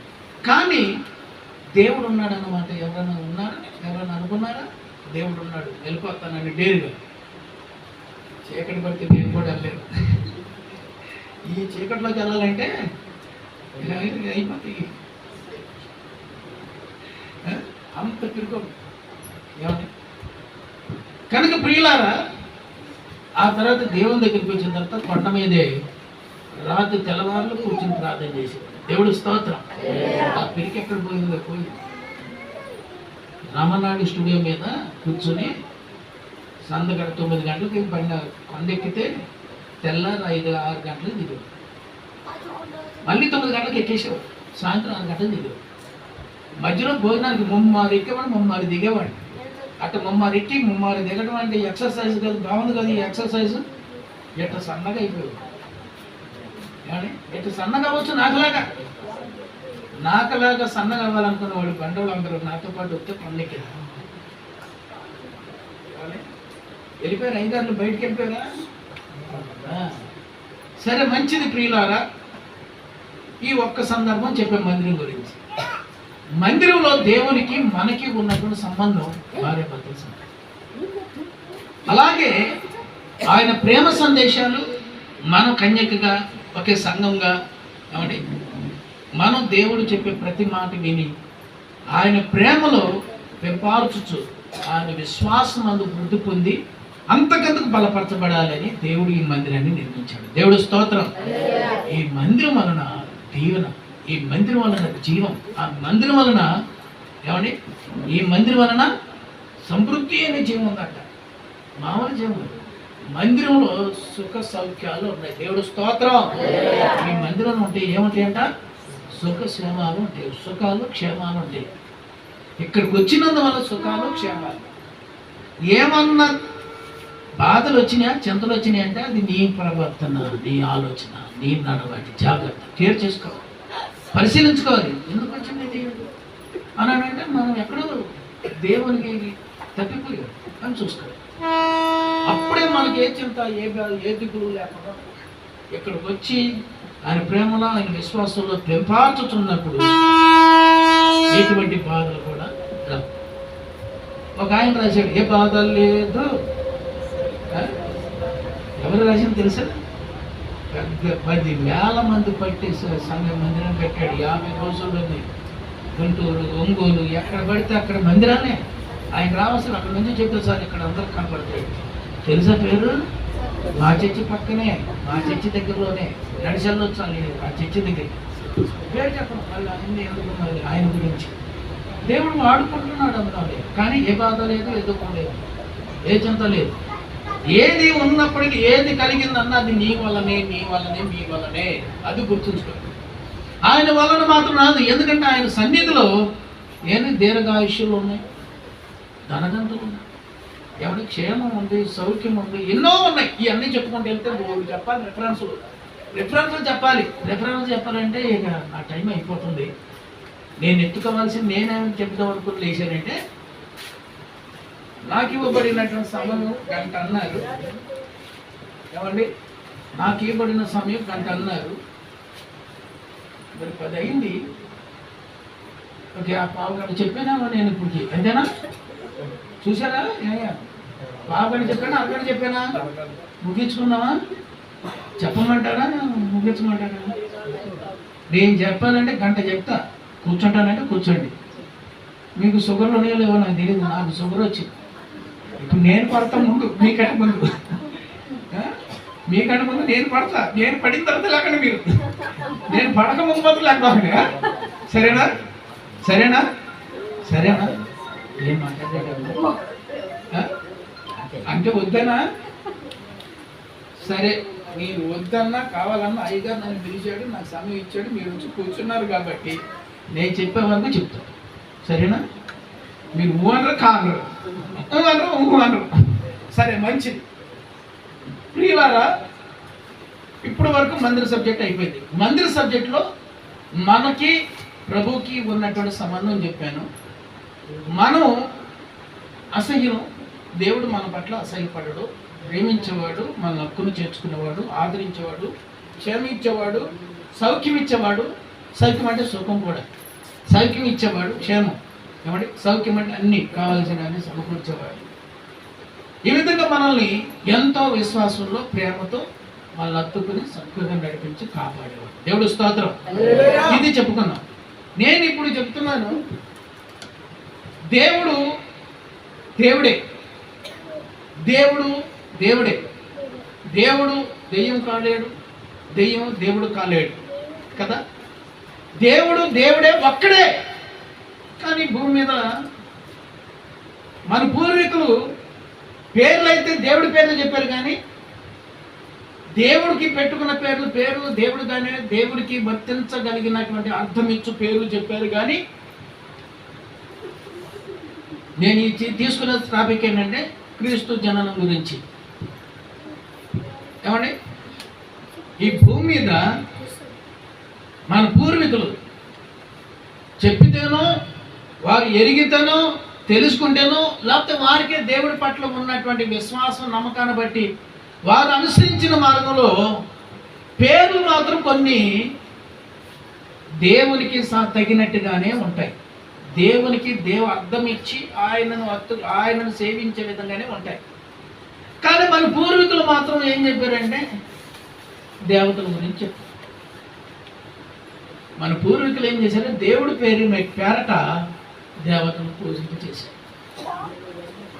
ఆ దేవతలు ఏంటంటే మనకు తెలుసు. మనం అటు వారి కాలంలో మనం చేసినవన్నిటిని బట్టి ఆలోచిస్తే అన్యులుగా ఉండి, అన్యులుగా అంటే తెలుసా? అన్యులని ఎవరిని అంటారో తెలుసా? ఇప్పుడు మతాలని పెట్టారు. ఏమంటే మతాలని పేరు పెట్టారు. ఆ మతానికి ఏ మతం పెడితే ఆ మతం ఎవరైనా. క్రైస్తవులకి అన్యులకి, అన్యులకి ఏమో క్రైస్తవులు అన్యులు, క్రైస్తవులకి అన్య విగ్రహారాధన చేసేవాళ్ళు అన్యులు. ఏమంటే ముస్లిమ్స్కి అన్యులు అనే విగ్రహాలు చేసేవాళ్ళు అన్యులే, క్రైస్తవులు చేసేవాళ్ళు క్రైస్తవులేనా అని ఆడుకున్నారు. కానీ మన పూర్వీకులు పూర్వము నుండి మనం అనుసరించిన మార్గం ఏంటంటే విగ్రహం. కానీ దేవుడు అనంటే కొన్ని పేర్లు చెప్పుకున్నాం. మనం ఈ భూమి మీద పేర్లు కూడా పెట్టుకున్నవారు. మా భార్య పేరు వెంకటేశ్వరమ్మ, ఒక ముందు భార్య పేరు. ఏమండి, అలాగే వెంకటేశ్వరరావు అని పెట్టుకున్నారు, గోవిందరాజులు అని పెట్టుకున్నారు, కానీ శ్రీనివాసులు అని పెట్టుకున్నారు. ఇలా ఎన్నో పేర్లు పెట్టుకున్నారు కదా. వడ్డీ కాసులు, వెంకటేశ్వరుడు, శ్రీనివాసుడు, వడ్డీ కాసులు వాడు, వీళ్ళందరూ ఈ ముగ్గురు పేరు ఒక్కడికే కదా. అంతేనా కాదండి, నేను అడుగుతున్నాను. వాళ్ళ బయట వాళ్ళు ఏంటో మీరు నా మీదకి వస్తారని మెల్లగా చెప్తున్నారు. నువ్వు అంటరే కాదండి, ఏంటి మన నా మీదకి వస్తుంది. వాళ్ళు తెలుసుకోవాలని నేను చెప్తే అవి మా దేవుని అంటారా, అది అదో బాధ అయిపోయింది కదా. ఇవన్నీ పెట్టుకున్నాం. కానీ పేర్లు ఒక్కడికే అయినా ఇంకా ఎన్నో దేవుడు అంటే పురుషుడా స్త్రీయా? మనం ఏంటో వాక్యం చదువుకున్నాం క్రీస్తు గురించి. క్రీస్తు అంటే యేసు గురించి, యేసు ప్రభు గురించి. ఆయనకి క్రీస్తు అని పేరు ఉంది. యేసు ప్రభు వారికి భూమి మీద యేసు, పరలోకంలో దేవుడి దగ్గర ఆయన పేరేంటి తెలుసా? క్రీస్తు. దేవుడు భూమి మీద లేడు, ఆకాశం మీద ఉన్నాడు. ఆకాశంలో ఉన్నాడు, ఆకాశం మీద సింహాసనాసీనుడై ఉన్నాడు. ఆయన ఎక్కడ ఉంటాడంటే ఆకాశం ముందు ఉన్నాడు అని అన్నాడు. అందుకని చాలా మంది ఆకాశం ముందున్న అలాంటి పాటలు గుర్తున్నాయి కదా మీకు. అందుకే చెప్తున్నా, దేవుడు ఎక్కడ ఉన్నాడంటే అక్కడ ఉన్నాడు. అక్కడ నుండి భూమి మీదకి శరీరధారిగా ఆనాటి వాక్యం అయిన క్రీస్తు కృపా సత్య సంపూర్ణుడిగా శరీరాకారంతో భూమి మీద పుట్టాడు. పుట్టాడా? ఏంటో సరిగ్గా చెప్పండి గట్టిగా. వచ్చాడా పుట్టాడా? ఏంటమ్మా వచ్చాడా పుట్టాడా? ఏంటో చెప్పాలి. మీరు ఎవరు చెప్పట్లా, కన్ఫ్యూజ్ అవుతున్నారా? మీరు చిన్నప్పుడు చిన్నారు కదా, అయ్యగారు చెప్తుంటే ఉన్నారుగా, 1 సంవత్సరం ఉన్నారుగా, 3 సంవత్సరాల నుంచి 4 సంవత్సరాల నుంచి బయట పెడుతున్నాడు అయ్యగారు. ఈ సంవత్సరాలు లోపల పెట్టాడు. అందరు చుట్టాలు అందరినీ, ఇక్కడ ఉన్న వాళ్ళు అందరినీ పిలిపించేవాడు. మన సంఘం అంతా కూడా కాస్త చక్కగా దేవుని సువార్త లేకపోతే క్రీస్తు గురించి, ఆ రక్షకుడి గురించి చెప్పించాలని దేవుడు అనిపించిన వారంతో ఆయన సేవకుడు మీరు కూడా కలిసి ఆ కొడుకులు ఏర్పాటు చేసేవాడు. మంచిదే అలా చేయటం, మంచిది. అందరూ మీ వల్లనే అందరూ కూడా దేవుని ఎరిగి నిత్య రాజ్యాన్ని వారసులు అవ్వాలి. అలా అవ్వాలని ఈ కొడుకులు ఏర్పాటు చేస్తాం. వాళ్ళేమో మా దేవుడిని తప్పించి మమ్మల్ని మార్చేస్తున్నారని చెప్పేసి వాళ్ళేమో. అయితే ప్రియులారా, దేవుడు ఒక్కడే, ఆయనకి కుమారుడు ఉన్నాడు. దేవుడు ఒక్కడే. ఆ కుమారుడు మనందరికీ, నరులందరికీ దేవునికి మధ్యవర్తి. నేనంటున్నాను, ఇందాక చెప్తూ ఒక మాట మర్చిపోయి అది గుర్తొచ్చింది. ఏంటంటే ఇప్పుడు దోమలకంటే కడ్డీ వెలిగిస్తున్నామండి. దోమలకి కడ్డీ వెలిగిస్తున్నాం. ఎటువరకు ఒక కడ్డీ ఉండేది. ఆ కడ్డీ పేరు ఏంటి తెలుసా? సాంబ్రాణి కడ్డీ. ఆ కడ్డీకి మరో పేరు పెట్టారు తెలుసా అమ్మా? భక్తునికి, దేవునికి భక్తునికి అనుసంధానమైనది. అనుసంధానమైనది ఏంటది? దర్బార్ అగరబత్తి. ఇప్పటికీ అడ్వర్టైజ్మెంట్ వస్తుంది టీవీలో, మీకు వస్తున్నాయా? రేడియోలో, టీవీలో వస్తున్నాయి. ఇప్పుడు మా చిన్నప్పుడు తెగొచ్చాయి. మా కృష్ణా జిల్లాడే, మా మచిలీపట్నం వాడే తయారు చేసిన. ఏమండి? కనుక దేవునికి భక్తునికి ఒక్క కడ్డీ అగరబత్తి అనబడి ఏంటిదమ్మా? అదేమన్నాం? సాంబ్రాణి కడ్డీ. ఆ సాంబ్రాణి కడ్డీ దేవుడికి భక్తుడికి అనుసంధానం అంటే కలిపేది. అయితే అనుసంధానం అనగా కలిపేది. అమ్మా, అనుసంధానం అంటే కలిపేది. కలిపే వాళ్ళు ఎంతమంది ఉన్నారు? కనుగొట్టే వాళ్ళు ఎంతమంది ఉన్నారు మీలో? కలిపేది ఎంతమంది ఉన్నారు? విడగొట్టే వాళ్ళు ఎంతమంది ఉన్నారు? ఇప్పుడు దేవునికి మీరు కలుపుతారా, ఎడగొడతారా? అందరినీ లాక్కొచ్చి దేవుని కలుపుతారా, దేవుని నుంచి ఎడగొడతారా? ఏమండి? ఒక కడ్డీయే దేవునికి, నరులకి, భక్తులకి అనుసంధానం అయితే, అంటే కలిపేదైతే, నువ్వు చేసే ప్రార్థన, నీకు నేర్పే ప్రార్థన, భక్తులు సేవకులు నీకు నేర్పే, ఆయన సన్నిధిలో నేర్పే, ఆయన నేర్పిన ప్రార్థన వీళ్ళు నేర్చుకున్నారు, వీళ్ళు నేర్చుకున్న ప్రార్థన నువ్వు నేర్చుకుంటున్నావు. దేవుడు స్తోత్రం. ఈ ప్రార్థన అండి అనుసంధానం. ప్రార్థన దేవునికి భక్తులకి అనగా విశ్వాసులకి అనుసంధానం. చూసారా? కనుక ప్రియులారా, ఈ లోకంలో దేవునికి, నరులైనటువంటి భక్తులకి, నరులైనటువంటి మనుషులకి అనుసంధానం కలిపే ఎవరన్నా ఉన్నారంటే ఒక నరుడైన యేసుక్రీస్తు ఒక్కరు మాత్రమే. దేవుడు స్తోత్రం. ఆయన అంటున్నాడు, వాక్యం చెప్తుంది, ఆయన దేవునికి నరులకు ఏంటంట మధ్యవర్తి కలిపేవాడు. అందుకనే ఆయన కలపడానికి పూర్వం నుండి ఆయన గురించి చెప్పబడినటువంటి మాట, ఆయన గురించి చెప్పబడిన మాటలు ఈ భూమి మీద నెరవేర్చబడాలి. కాబట్టి ఏమండి బాబులు అరచేపడుతున్నాయి. మళ్ళీ ట్రాఫిక్ తప్పిందనుకో, మళ్ళీ మిమ్మల్ని ఎక్కువసేపు కూర్చోబెట్టాల్సి. అయ్యగారు ఇంకా నాకు పావుగంట ఇచ్చాడు, తగ్గించేసాడు. కనుక 3 మాటలు చెప్తారు. 3 మాటలు. 5 గంట అవుతుందో, అరగంట అవుతుందో, పావుగంట అవుతుందో నాకు తెలియదు, చెప్తారు. లేకపోతే మధ్యలో ముగించేస్తాను, ఏం కాదు, సరేనా? కనుక ప్రియులారా, ఆయన దేవునికి నరులకి మధ్యవర్తి. ఆయన దేవుడు, ప్రభువు అనగా క్రీస్తు పరమందు దేవుని కుమారుడు. దేవుడే దేవుని కుమారుడుగా భూమి మీద పిలువబడ్డాడు. దేవుడే ఎట్లా దేవుడు అంటే ఆయన దేవుని కుమారుడు కనుక దేవుని కుమారుడు దేవుడే అంటారు. అందుకనే బైబిల్ కూడా ఒక మాట చెప్పింది. నేను గత 3 సంవత్సరాల కిందట నేను ఒక్కొక్క సందర్భంలో ఒక్కొక్క మాట చెప్పుకుంటూ వచ్చా. తెలుసా, దేవునికి ఆయన అభిషక్తునికి ఈ భూమి మీద రాజులంట విరోధంగా లేచారని ఒక మాట చెప్పా. ఒక సంవత్సరం మీ దగ్గర చెప్పిన మాటలు, ప్రతి సంవత్సరం నేను చెప్పిన మాటలు నేను గుర్తు చేస్తాను. మీకు గుర్తుండవు, నాకు గుర్తుంటాయి.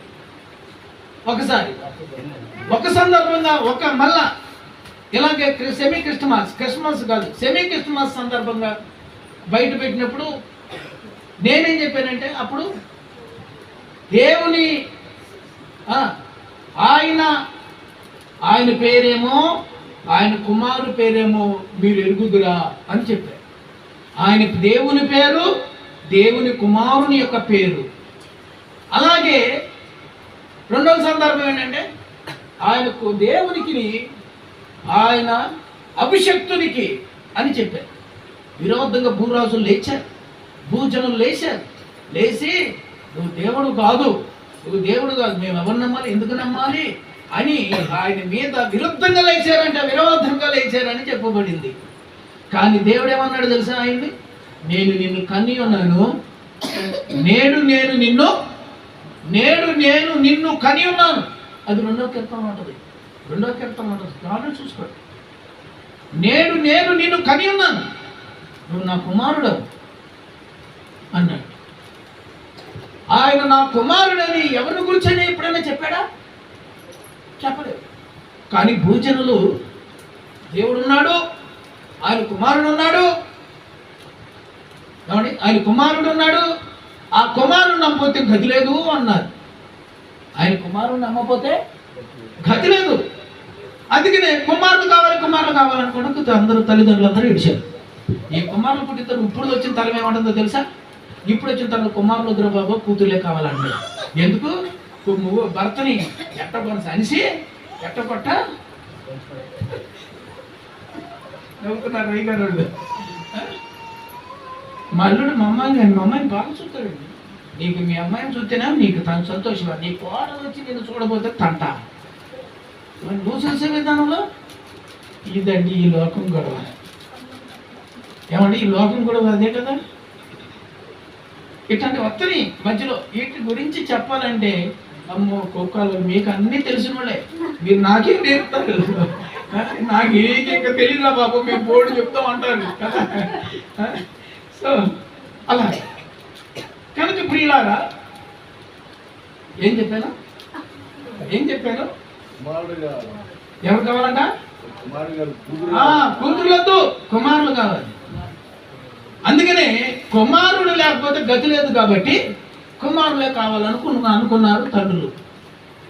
అలాగే కాదు, నేను చెప్తున్నాను తండ్రులకు మగవాళ్ళు కాదంటే, ప్రతి స్త్రీలు కన్నే స్త్రీలు, మీకు కననటువంటి స్త్రీలు కాదు, ప్రతి తల్లి కొడుకే కావాలనుకోవడం కానీ కూతురు కావాలనుకోదండి. ముందు కొడుకే కావాలనుకో, తర్వాతే కూతురు. బాగా కూతురు లేదనుకోండి, దేవుడు ఇచ్చాడు, ఆడపిల్ల పుట్టిందనుకో, దేవుడు ఇచ్చింది నాకు ఆడపిల్ల పుట్టిందే, మా ఇంటి లక్ష్మే, అబ్బో మీకు ఎన్ని పేర్లు పెడతారు. ఆ తర్వాత ఏంటండి కానీ పూర్వకాలంలో పెద్దలు అనుకునేవాళ్ళు కొడుకు పుడితే తండ్రికి సహకారి, అందుకే తండ్రికి ఒక్కడే పాటాడాలంటే కష్టం, కొడుకు పుడితే ఆయనకి సహకారంగా ఉంటాడు, ఆయనతో పాటు పనికి వెళ్తాడు, మా ఇల్లు శుభ్రంగా నడుచుద్ది, శుభ్రంగా పట్ట నిలుచుకుంటాం, శుభ్రంగా బట్ట కడతాం అని కొడుకు కావాలని కోరుకునేవాళ్ళు తండ్రి తల్లి, అలా కోరుకునేవాడు. ఇప్పుడేంటో తెలుసా అమ్మా, మొన్నే చెప్పా అయ్యగారి కూతురు పుట్టినరోజునే, మొన్నే చెప్పా ఈ మాట కూడా చెప్పా, గుర్తు చేసా అయ్యగారికి. వచ్చిన విశ్వాసులైన వారికి కూడా గుర్తు చేశా, కూతుర్లు పుట్టడం వల్ల కొడుకులు పుట్టడం వల్ల ఎలా ఉండదు. సరే ఈ సందర్భం కాదు, యేసు ప్రభు గురించి చెప్తున్నా. దేవుడు కుమారుడు ఉన్నాడు. ఏమి చెప్పినా ఏ గ్రంథాలు చెప్పినా దేవుడు చెప్పిన మాట ఏంటంటే, ఈ కుమారుడు నా కుమారుని యందు విశ్వసించండి, నా కుమారుని నమ్మండి, నాకు కుమారుడు ఉన్నాడు, నా కుమారుడు ఉన్నాడు, ఆ కుమారుని కలిగండి మీకు అనుగ్రహిస్తా, నేను ఆయన్ని మీకు అనుగ్రహిస్తా భూమి మీద. ఆయన మీరు అనుగ్రహించినప్పుడు మీరు ఆయన యందు నమ్మకం ఉంచారనుకోండి మీకు గతి ఉంటుంది అన్నాడు. ఆయన ఏంటో తెలుసా, గతి ఏంటో తెలుసా? గతిని దేవుడు ఎప్పుడు గతి అని అంటాం మనం? గతి అంటే ఏంటి? అది మంచి పరిస్థితి కానీ నష్ట పరిస్థితి వచ్చినప్పుడు గతి. ఎక్కువ ఏంటంటే మన గతిని గురించి మనం తిట్టుకుంది బాగున్నప్పుడు అన్నా మన గతి గురించి బాగున్నాం అంటారు కానీ మన గతి ఎట్లుందని అనరు. గతి అంటే ఎప్పుడు అంటారంటే అన్నీ లాసైపోయి ఏది అచ్చిపడ్డాక అన్నీ పోయి ఆఖరి తినటానికి ఇది లేనప్పుడు నా గతి ఎట్టయి అంతేనమ్మా. అన్నీ పోయినప్పుడు నా గతి ఎట్లుంది అని అంటారు, అప్పుడే అంటారు తప్ప గతి అని ఇంకెప్పుడు అన్నారు. కానీ దేవుడు అంటున్నాడు, నీకు కుమారుడు లేకపోతే నీకు గతి లేదు అన్నాడు. అది దేవుడు అనాది కాలము నుండి భూమి మీద ఉన్నటువంటి ఋషులైన వారికి, ఋషులు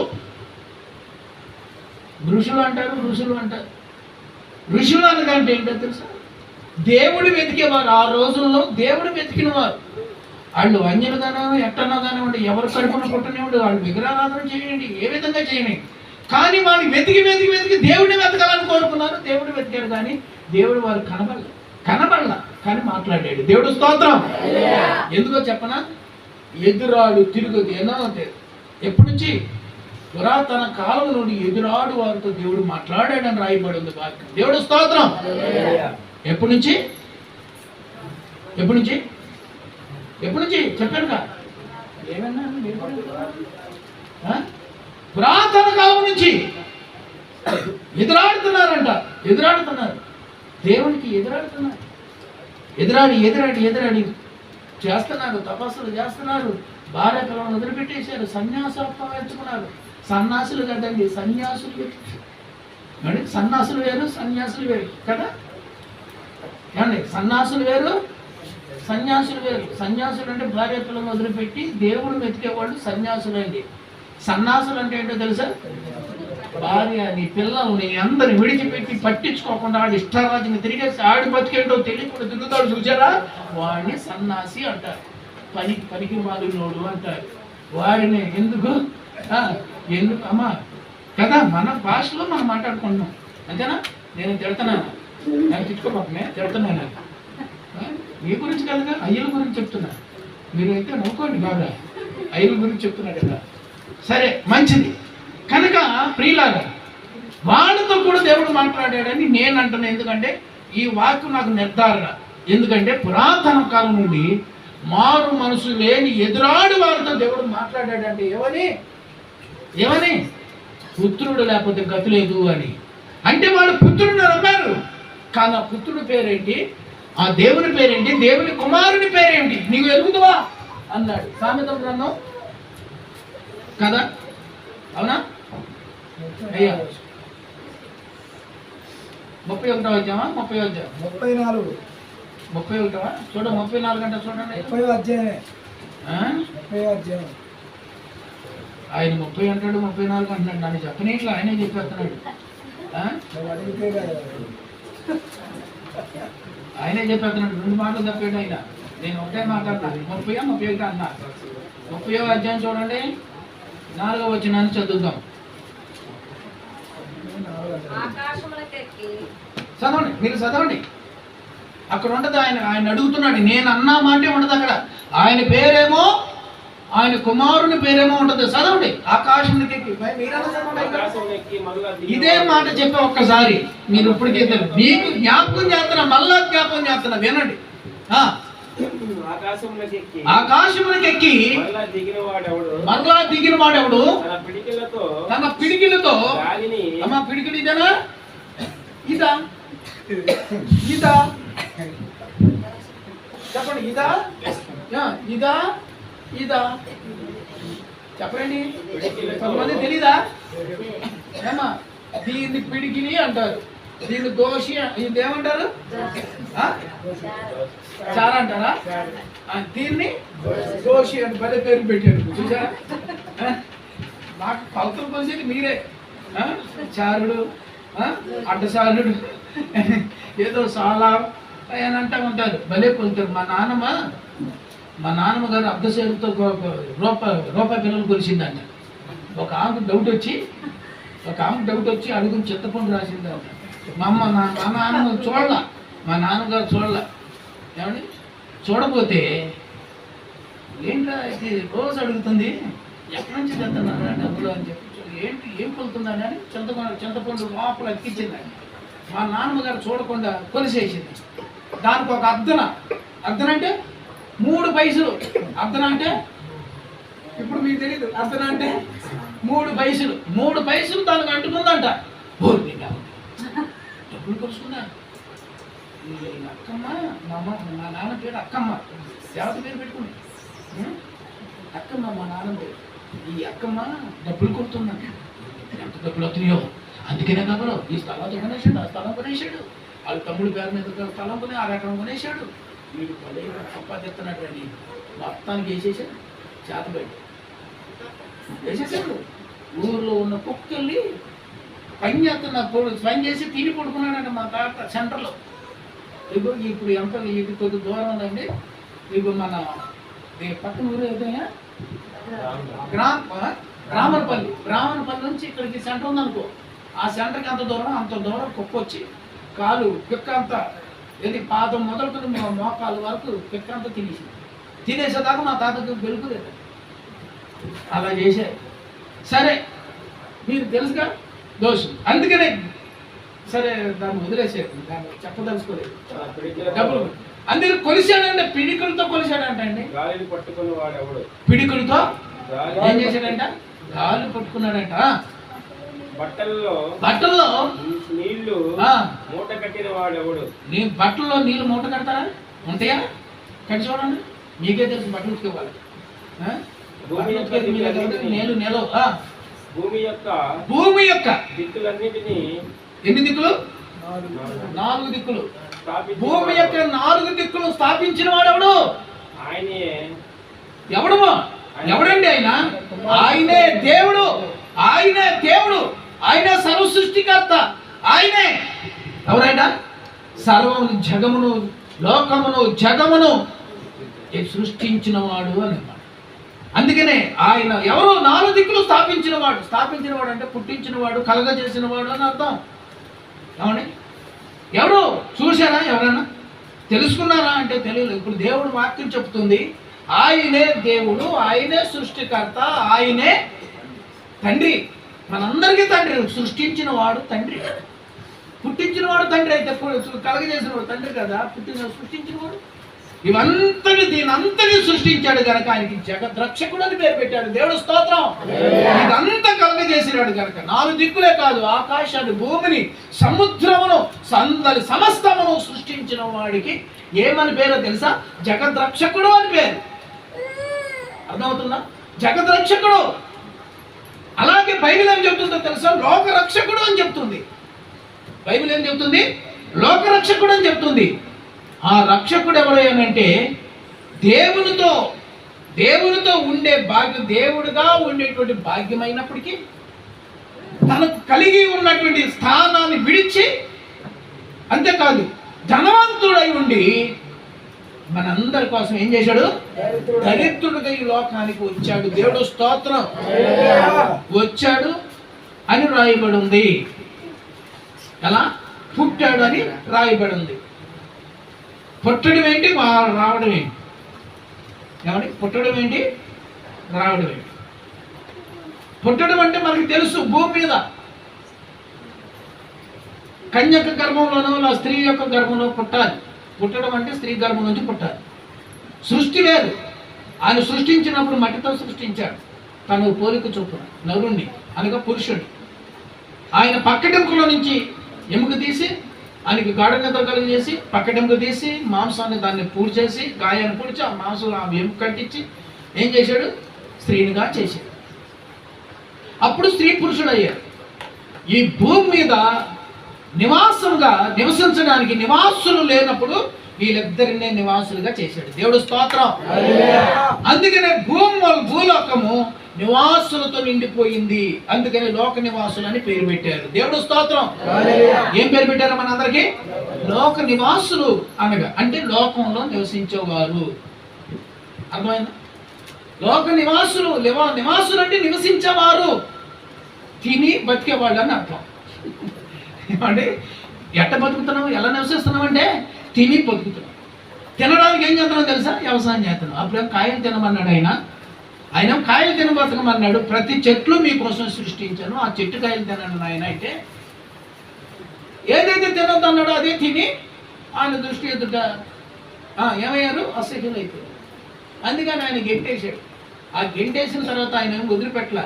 మీ నుండి సంతతి పుట్టుద్ది, మీరు పుట్టండి, ఫలించండి, మీరు కనండి, పిల్లలు కనండి. ఏం చేశాడు? ఆశీర్వాదం ఉందని పిల్లలు కనండి, ఈ భూమి అంతటిని నింపి ఖాళీ లేకుండా నింపాడు. ఇప్పుడు భూస్థలాలే ఏమంటే పొలాలు కూడా ఇప్పుడు ఇళ్ళ స్థలాలు అయిపోతున్నాయి. దేవుడు స్తోత్రం. రేపొద్దు తినడానికి కూడా ఏముండదు, పొలాలు ఉండవు. దేవుడు స్తోత్రం. ఇప్పుడు చెప్పబాకి చెప్తే అట్టకి ఇప్పుడు పొలాలు కూడా ఏమైపోయినాయి. ఇప్పుడు ఇవన్నీ పొలాలు కదా, ఇవన్నీ పొలాలు కదా. మరి పొలాలకు ఇల్లు అయిపోయినాయి. ఇప్పుడు దేవుడి మందిని కూడా కట్టేసింది. ఇంకెన్ని ఉన్నాయో. ఇప్పుడు అక్కడి నుంచి చూసుకుంటూ వస్తుంటే అన్నీ ఇళ్ళ స్థలాలే. ఫ్లాట్లు వేస్తున్నాడు అక్కడ, ఒకడు రోడ్డు వేస్తున్నాడు. ఏమండి? హైవే అంట, ఎంత బాగా తీసేసాడు. ఎన్ని పొలాలు ఎక్కడ కొట్టేశాడు. ఎకరానికి 40 బస్తాలు పండితే ఎన్ని కుటుంబాలు తింటాం? ఇది లేదు మనుషులకి. రోడ్లు పడాలి, ఇల్లు ఫ్లాట్లు అవ్వాలి. కానీ మీకు ఒక మాట చెప్పండి, తప్పుడేంటి? చంద్రబాబు 2 పిల్లలు చాలు, ఫ్యామిలీ ప్లానింగ్ అన్నాడు. ఇప్పుడు ఏమన్నాడు తెలుసా? మనం తెలిసి ఎంతమంది పిల్లలు పుడితే అంతమంది పడి. ఎందుకో తెలుసా? జపాన్లోనో చైనాలోనో అంటే పిల్లలు లేరంట. అందుకని ఈ లోకం మళ్ళీ తర్వాత మా పిల్లలు మాతో పిల్లలు అంతర్ధానం అయిపోద్ది. అందుకని మా దేశం ఎట్ట అయిపోతుంది, మీరు పిల్లలు అనుకున్నారు, మీకే ఎక్కువ జనం ఉన్నారు, మీదే దేశం మంచిది అని అంటున్నాడంట. అందుకే నేను ఎంతమంది ఆ దేశం ఇదైపోయింది పిల్లలు లేకుండా, మీరు కనేది ఎంతమంది అయితే అంతమంది మీరు పెడతాడండి. మీరు తిప్పలు పడవు తప్పు, మళ్ళీ వాళ్ళకి తిప్పులు పెడతానే ఉంటావు. ఆడి పనికి వెళ్ళిపోతే ముద్దు పెట్టు, ఆడి పనికి వెళ్ళిపోతే ముద్దు పెట్టు. పెడతావా? పనికి వెళ్ళిపోతే ముద్దు పెట్టు.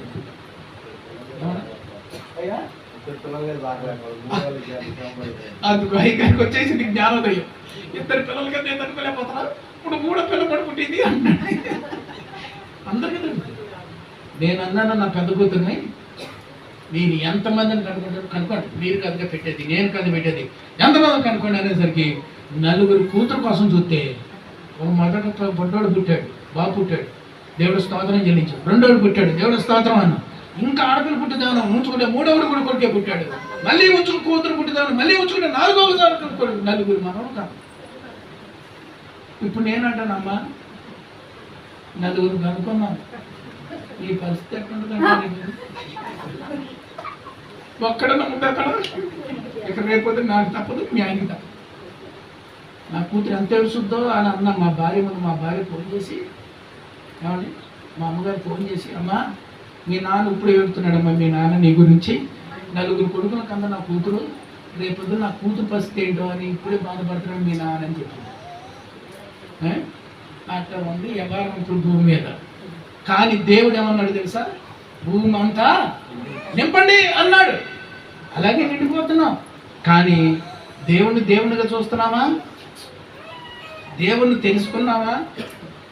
దేవుడి పేరేంటో తెలుసా? ఏమండి? దేవుని కుమారుని యొక్క పేరేంటో నీకు తెలుసా? ఆయన దిక్కును స్థాపించాడు కదా, ఆయనే కదా మన తండ్రి. ఆయన పేరు తెలుసా మీకు అని అంటే, ఈ రోజుకి నీ తండ్రి పేరు నీకే తెలియపోతే నా తండ్రి అని నువ్వు ఎలా అంటావు? ఎలా అంటావు? ఎవరన్నా మీరు ఎవరన్నా కన్నారనుకోండి, వాళ్ళ తండ్రి అని చెప్పాలంటే నువ్వు చెప్తే కానీ బిడ్డలకు తండ్రి ఎవరో తెలియదు. ఏమండి? తల్లి అని తెలుసు బిడ్డకి బిడ్డ తానే తల్లి అని బిడ్డకి తెలుసు. కానీ బిడ్డకి తండ్రి ఎవరో చెప్పితేనే తెలుసుద్ది. దేవుడు స్తోత్రం. అలాగే మీకు కూడా తండ్రి ఎవరో చెప్పాలి. ఈ లోకంలో చెప్పలా చెప్పకే మనం తెలియక మనం అట రూటు తప్పిపోయాం. మన తండ్రి దేవుడు ఏమని రాయించాడంటే యెహోవా అని రాశాడు. దేవుడు స్తోత్రం. యెహోవా అన్న మాట నాకు ఉన్నవాడు అనవాడు. ఆయన ఇప్పుడు కాదు, నిన్న నేడు ఎప్పుడు? నిన్న నేడు రేపు కూడా ఉన్నవాడు.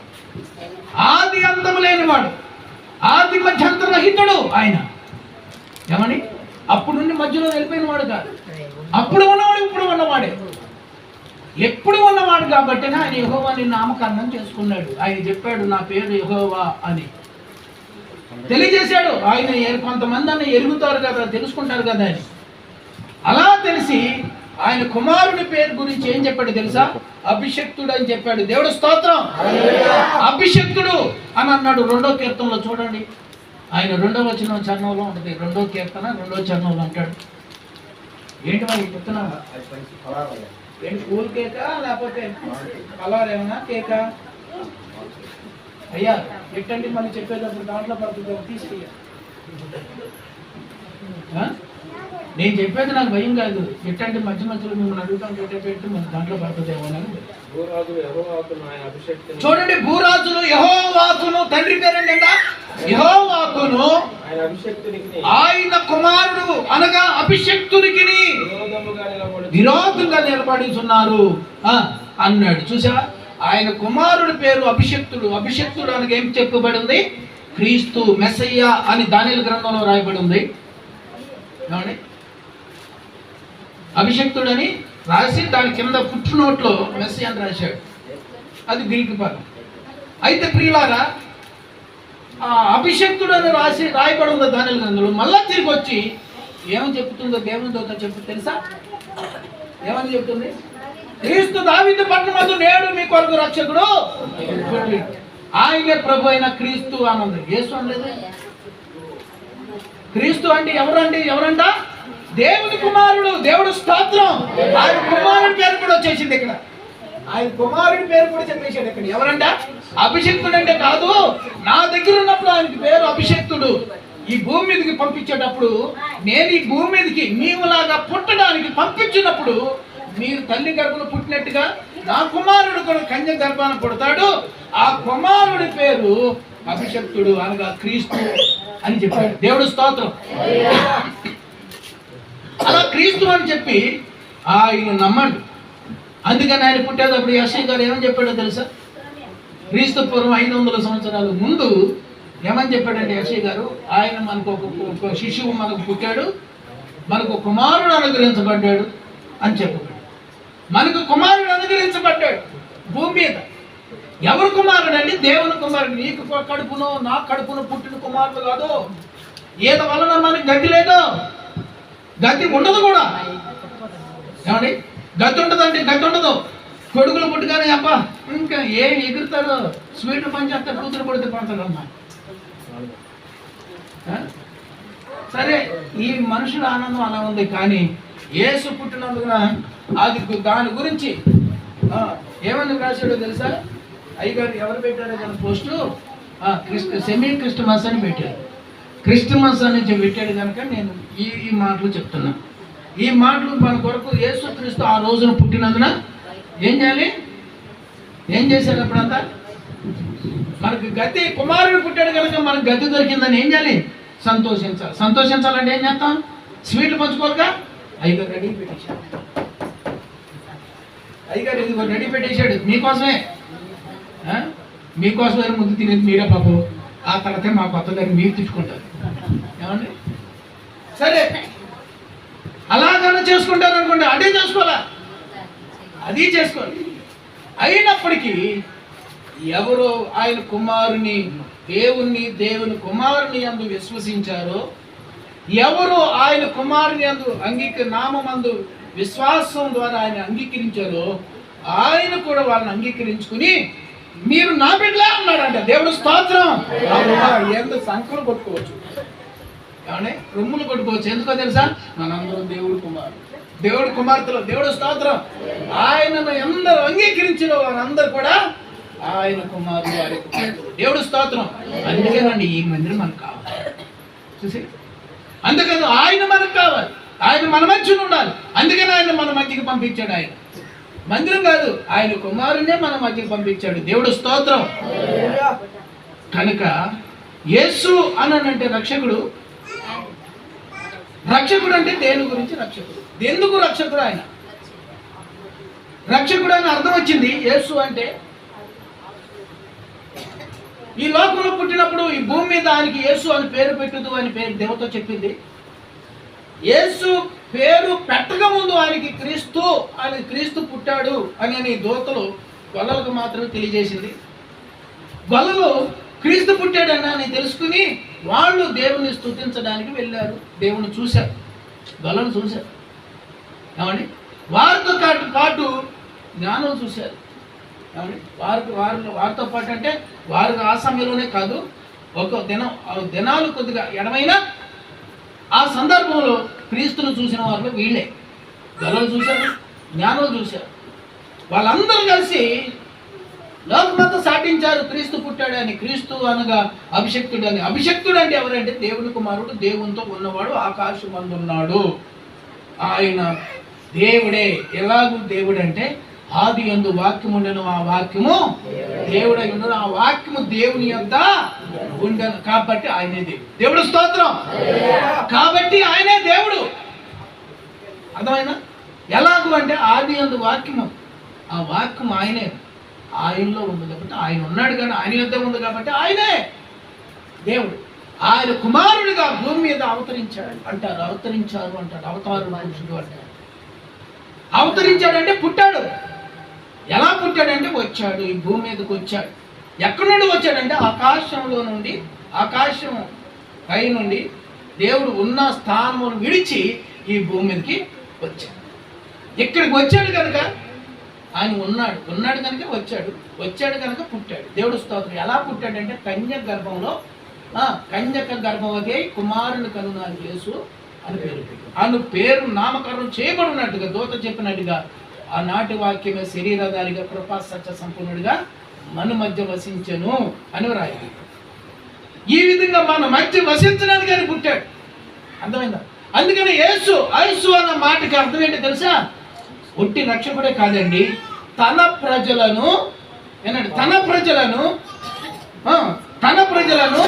వారి పాపముల నుండి ఆయనే, ఇంకెవరు కాదు, ఆయనే విడిపించును కనుక ఆయనకి రక్షకుడు యేసు అని పేరు పెడతాడు.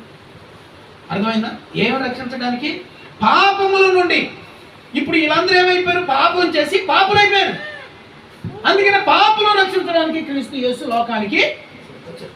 క్రీస్తు యేసు లోకానికి వచ్చాడు. ఎక్కడికి వచ్చాడు? లోకం అనగా ఆకాశం కింద భూమి. ఈ ఆకాశం కింద ఉన్నటువంటి భూమి అంతటా ఉన్నటువంటి నివాసుల మధ్య నివసించడానికి వచ్చాడు. చూసారా? నివసించడానికి వచ్చాడు. పరమందు ఉన్న ఆయన నివాసుడే, భూమి మీదకి వచ్చిన మనతో నివాసుడే. అందుకే ఆయనకి ఏమని పేరు? శ్రీనివాసుడు. శ్రీనివాసుడు అండి, శ్రీనివాసుడు కాదు. కలిపేసుకుంటారు, ఎంతైనా కలిపేసుకుంటారు, ఎంతైనా ఈ కొద్దిగా అందులో కలిసి కలిసేస్తారు. ఏమండి, ఏం పెద్దయినా స్థలం కొద్దిగా అక్కడ ఎవరు లేడంటే ఒక అందులో 2 అందులో కలిపేస్తారు. మనకు కలుపుకోవడమే మనకి బాగా పెట్టిన విద్య ఏంటంటే కలుపుకోవడమే. అందుకనే శ్రీనివాసుడు అని పేరు పెట్టి తీసేసి శ్రీనివాసుడు అని పెట్టేసి. శ్రీ అనేది గౌరవార్థం. శ్రీమంతు రాజా అని. శ్రీమంతు రాజా అంటే శ్రీ జగన్మోహన్ రెడ్డి, శ్రీ చంద్రబాబు నాయుడు, ఇలాగే ముఖ్యమంత్రులందరికీ, ప్రధానమంత్రులందరికీ, పెద్దలైన వారికి, రాజులైన వారికి, మంతు అంటే రాజులు, మంతులు, శ్రీమంతు అంటే ధనవంతులు, మంతు అంటే బాగా ఉన్నవాడు. ఎవరు పండేది అప్పుడు? రాజులే, రాజులు పండేది కనుక వాళ్ళకి శ్రీ మంతు రాజవారికి అని పలానా పేరు అని. ఈయనెవరో రాజులకే, ఈయనెవరంట? క్రీస్తు రాజులకే. కనుక ప్రియులారా, అందుకని శ్రీ నివాసుడు అని పేరు పెట్టారు. ఆయనకి శ్రీనివాసుడు అంటే మనతో ఉండడానికి పూర్వం అక్కడ ఉన్నాడు. ఎప్పుడున్నాడో తెలుసా? ఎప్పుడున్నాడో తెలుసా? అనాది కాలంలో ఉన్నాడు. ఆదిలో కాదండి, మనకి భూమి సృష్టించబడి ఈ భూమి మీద జనం నివసించని ఒక్కరి నుండి ఇద్దరు నుండి వచ్చిన ఈ సంతతి అంత భూమి మీద ఉన్నాడు. ఇవి మానవులందరికీ మొదటి ఎవరైతే ఉన్నారో ఆది దంపతులని, ఆ దంపతులు ఉన్నప్పుడు ఆ దంపతులతో మొదలైన ఈ నివాసం మనుషులకి నివాస యోగ్యమైంది భూలోకం. అందుకే భూలోకం నివాసులతో నింపబడిపోయింది. ఏంటి? నివసించే వాళ్ళతో నింపబడిపోయింది. మనందరూ నివసించేవాళ్ళం, బ్రతికేవాళ్ళం. అందుకే బ్రతుకువాళ్ళం కనుక మనందరూ ఎదుట మన ఈ లోకం నింపబడిపోయింది. ఈ నివాసులతో కూడా ఆయన కూడా ఉన్నాడంట. అందుకని ఆయన అప్పుడు కాదు ఇప్పుడు కాదండి, ఆయన ఎవరంట? ఎప్పుడు నివాసుడే, ఎప్పుడు ఉన్నవాడే. అందుకనే మోషే గారు అంటాడు ఏమని? తరతరములకు కూడా నువ్వే, తరతరములకు నీవే. ఐకారులు చెప్తారు తరతరములకు నీవే.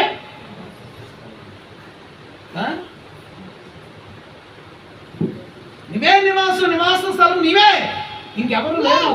మేము వచ్చి మీ దగ్గర నుండి ఇక్కడికి వచ్చాం భూమి మీదకి నివసించడానికి. మరలా తిరిగి మీకు ఒక మాట చెప్తానండి. పుట్టారు పూర్వం నుండి మన పెద్దలైన తాత ముత్తాతలు ఉన్నారు. ముత్తాత తండ్రి ముత్తాత తండ్రి, ఆ ముత్తాత తండ్రి వాళ్ళ తాత ఉన్నారు చూసారు. వాళ్ళని ఏమంటారు తెలియదు, ముత్తాతల వరకే మనకు తెలుసు. జేజములు భోజములు అంటారు. వీళ్ళు ఉన్నారు చూసారు. వీళ్ళ తరం నుంచి మనం చూస్తే వీళ్ళు భూమి మీద పుట్టారు. ఏనండి, భూమి మీద పుట్టారు. ఎక్కడికి వెళ్ళారు వాళ్ళు పుట్టడం వరకే తెలుసు. వెళ్ళడం తెలిసింది మనందరికీ, కానీ వెళ్ళడం తెలిసింది. వెళ్ళడం తెలిసిన వాళ్ళు ఏమన్నామో తెలుసా? వెళ్ళిపోతున్నాను అంటున్నారు. ఏమైపోతున్నారు? చేస్తున్నారు. వెళ్ళిపోతున్నాం అంటున్నారు. విన్నారా? మన భాషలో బాగా వినండి. కొన్ని అర్థాలు తెలిసినాయి కాబట్టి చెప్తున్నా, మీకు వివరంగా వినండి. నాకే తెలియకపోతే మీకు చెప్పను కదా.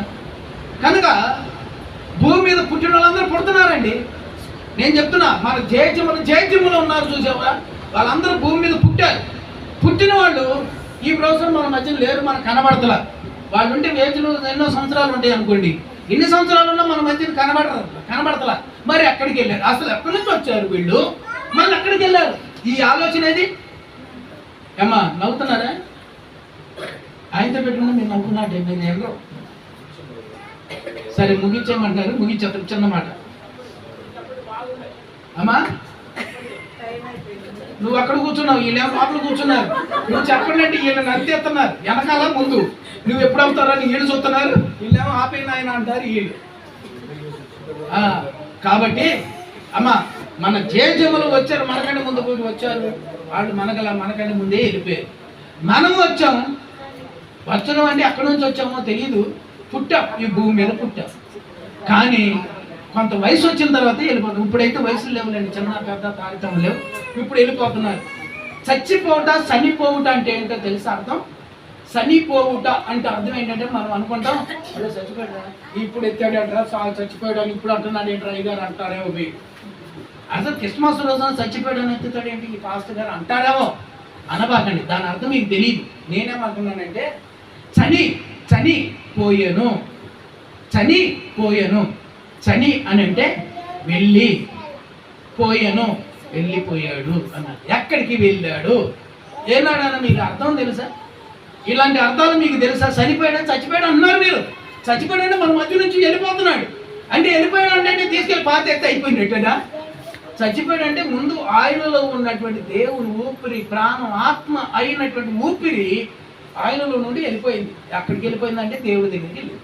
ఎందుకంటే ఆయన ఇచ్చింది దేవుడే కనుక ఆయన దగ్గరికి వెళ్ళిపోయింది. వెళ్ళిపోవడాన్ని ఆత్మ ఉన్నప్పుడు ఈ శరీరం పనికొచ్చుద్ది కనుక, ఆయన మనతో ఉంటాడు కనుక, వాళ్ళందరూ మనతోనే ఉన్నవారు కనుక, వాళ్ళ కడుపునే మనం పుట్టాం కనుక వారు మనల్ని పేరు పెట్టి పిలిచాము, వారు మనకు పేరు పెట్టారు కనుక వాళ్ళని పెద్ద తల్లనో తాతనో మామనో అన్ననో అక్కనో అన్నాం. కానీ ఈ భూమి మీద వాళ్ళు వెళ్ళిపోయారు. కానీ వెళ్ళిపోయారు, ఎక్కడికి వెళ్ళిపోయారంటే ఎక్కడి నుండి వచ్చారో అక్కడికి వెళ్ళిపోయారని అర్థమైందా? కానీ చచ్చిపోయాడు అంటున్నారు, కానీ చచ్చిపోవడం కాదు, చనిపోవుట అన్నా చచ్చిపోవటం అన్నా అర్థం ఒకటే మాట. కానీ దాని అర్థం ఏంటంటే వెళ్ళిపోవుట. ఎక్కడికి వెళ్ళిపోతున్నారు అని అంటే వీళ్ళకి తెలియదు, భూమి మీద ఉన్న వారికి తెలియదు. అందుకని మోషే ఏమన్నాడు తెలుసా? నువ్వు పిలుస్తావు, మేము వచ్చేస్తాం వారిని. నువ్వు పిలుస్తావు కొంతకాలమే. ఇక్కడ బలం ఉంటే 70, 80, బలం లేకపోతే 70. బలం ఉంటే 80, ఏమండి? బలం లేకపోతే 70. అంతకన్నా ఎక్కువ ఉంటే ఎక్కువ. ఒకవేళ దేవుడు ఆయన ఆశించాడు 100 పంట, పెళ్ళి అంటే 100 పంట అంటారు. మరి ఆయుష పెళ్ళి అంటే 100 పంట అని అన్నారు చాలామంది. చిన్నప్పటి నుంచి నేను విన్నా. ఇప్పుడు ఆయుష ఎంత ఉండాలప్పుడు నీ పెళ్ళి ఎప్పుడు చేసుకుంటావు? 15కో 18కో 20కో. ఇప్పుడైతే 21, 18 ఉండాలనుకుంటాను. ఆ రోజుల్లో 14, 15 సంవత్సరాలు అయితే పెళ్ళిళ్ళు చేసేవాడు. అంతేనా? ఇప్పుడు ఎంత? కానీ 100 ఏళ్ళు బతుకుతున్నావా?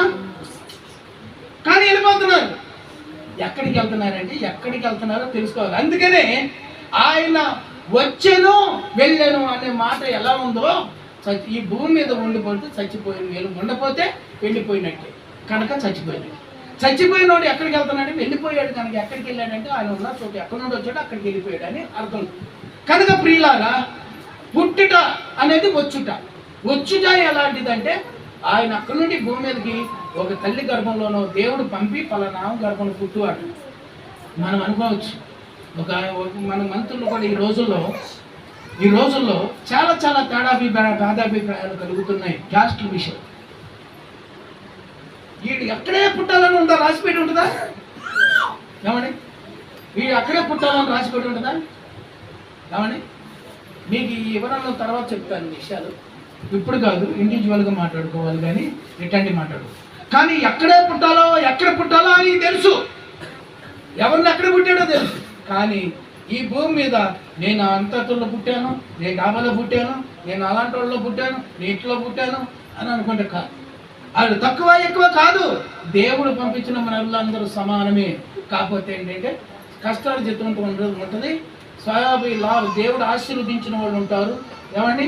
అధికంగా సంపాదించిన వాళ్ళు ఉంటారు, ఎన్నో రకాలుగా ఉన్నారు భూమి మీద.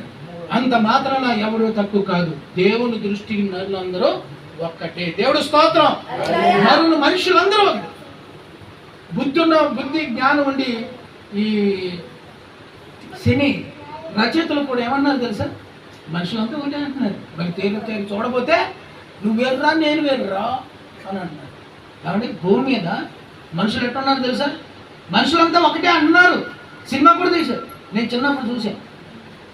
ఇప్పుడు చూడద్దులే మీరు. మనుషులంతా ఒకటే అంట. ఏమండి?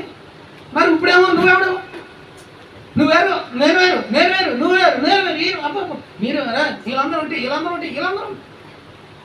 వీళ్ళు పట్టుకొని మీరు అది ఛాన్స్ ఇచ్చి కూర్చున్నారు. మీరు అందరూ 50 చెట్లపొలం తీసుకుని తాట తీస్తే మీరెవరు మేమెవరు, మీరు మనుషులు కదా మేము మనుషులు కదా అంటే వస్తారా మన దగ్గరికి? చెయ్యరు. 4 రూపాయలు ఇస్తారా? కొట్టేసేద్దామా? లోపల లేని గతిలోని వాళ్ళగా ఉంటారు. కనుక ప్రియులారు, అలాంటి వాళ్ళం కాదు మనం. దేవుడు మన అందరినీ చక్కగా మనం సరిగ్గా జ్ఞానం చొప్పున నడుచుకుంటే జ్ఞానవంతులుగానే ఉంటాం, ఆశీర్వాదవంతులుగానే ఉంటాం, దీవెనకరంగా ఉంటాం, మంచి భవిష్యత్తు కలిగిన వారంగా ఉంటాం. కనుక ప్రియులారా, అందుకనే యేసు అనగా రక్షకుడు అనగా తన ప్రజలను వారి పాపం నుండి వారిని ఆయనే విడిపించును కనుక ఆయన రక్షకుడు. మరి లోకరక్షకుడు అంటే బైబిల్ చెప్తుంది ఏది? యోహాను సువార్త 4వ అధ్యాయం 42, 45 అని చెప్తుందండి. యోహాను సువార్త 4:42.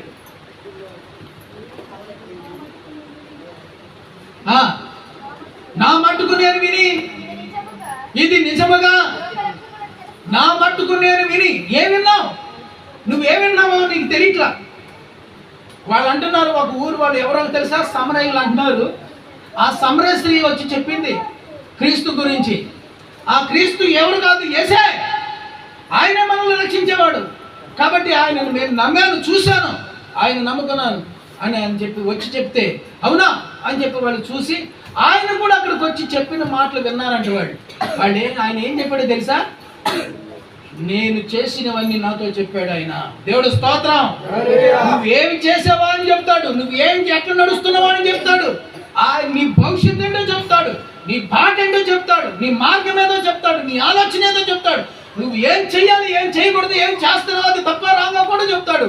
అలా చెప్పేవాడు కనుక అలా చెప్పిన ఆయన మాటలు బట్టి మేము నమ్మి ఇప్పుడు ఆయన ఎంత మేము విశ్వసిస్తున్నాం. ఆయన ఇప్పుడు ఎవరో తెలుసా? ఆయనే లోక రక్షకుడు అని మేము ఇప్పుడు నమ్ముతున్నాం అన్నారు. మరి మీరు చెప్తారట? నేను ఎప్పుడు ఆ ఊరోళ్ళు చెప్పారు, సమరాలు చెప్పారు కానీ వాళ్ళకున్న ధైర్యం నీ దగ్గర అట్లా. ఐగారులుగా రాట్లా ఒకసారి కొడతారేమో భయం. ఐగారులుగా రాట్లా, ఐగారులుగా రాట్లా, అమ్మగారులుగా రాట్లా.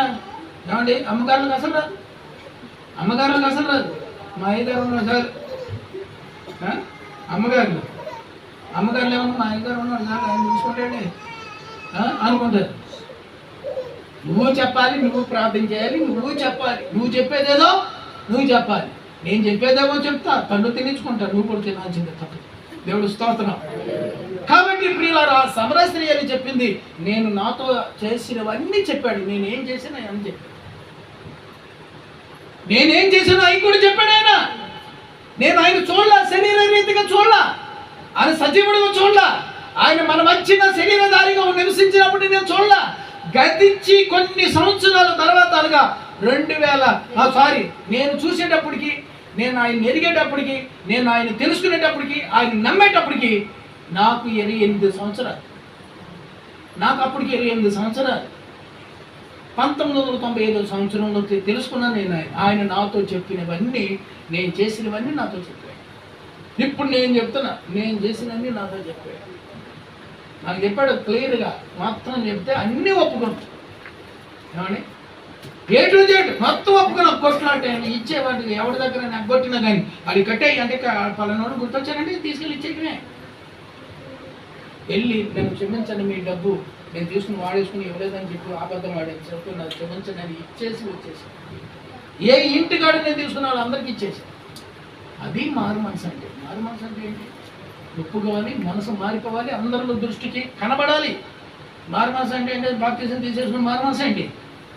ఏమండి తాగేవాడిని, తాగడం మానేసా. తాగడం ఇది వెళ్ళాలి, అక్కడికి ఏంటయ్యా రావట్లేదని నేను ప్రభువును వాళ్ళ దగ్గరికి వెళ్ళేదేంటి, ఇంకా అసలు వాళ్ళ దగ్గరికి అసలు అడుగు కూడా పెట్టలేదు నేను.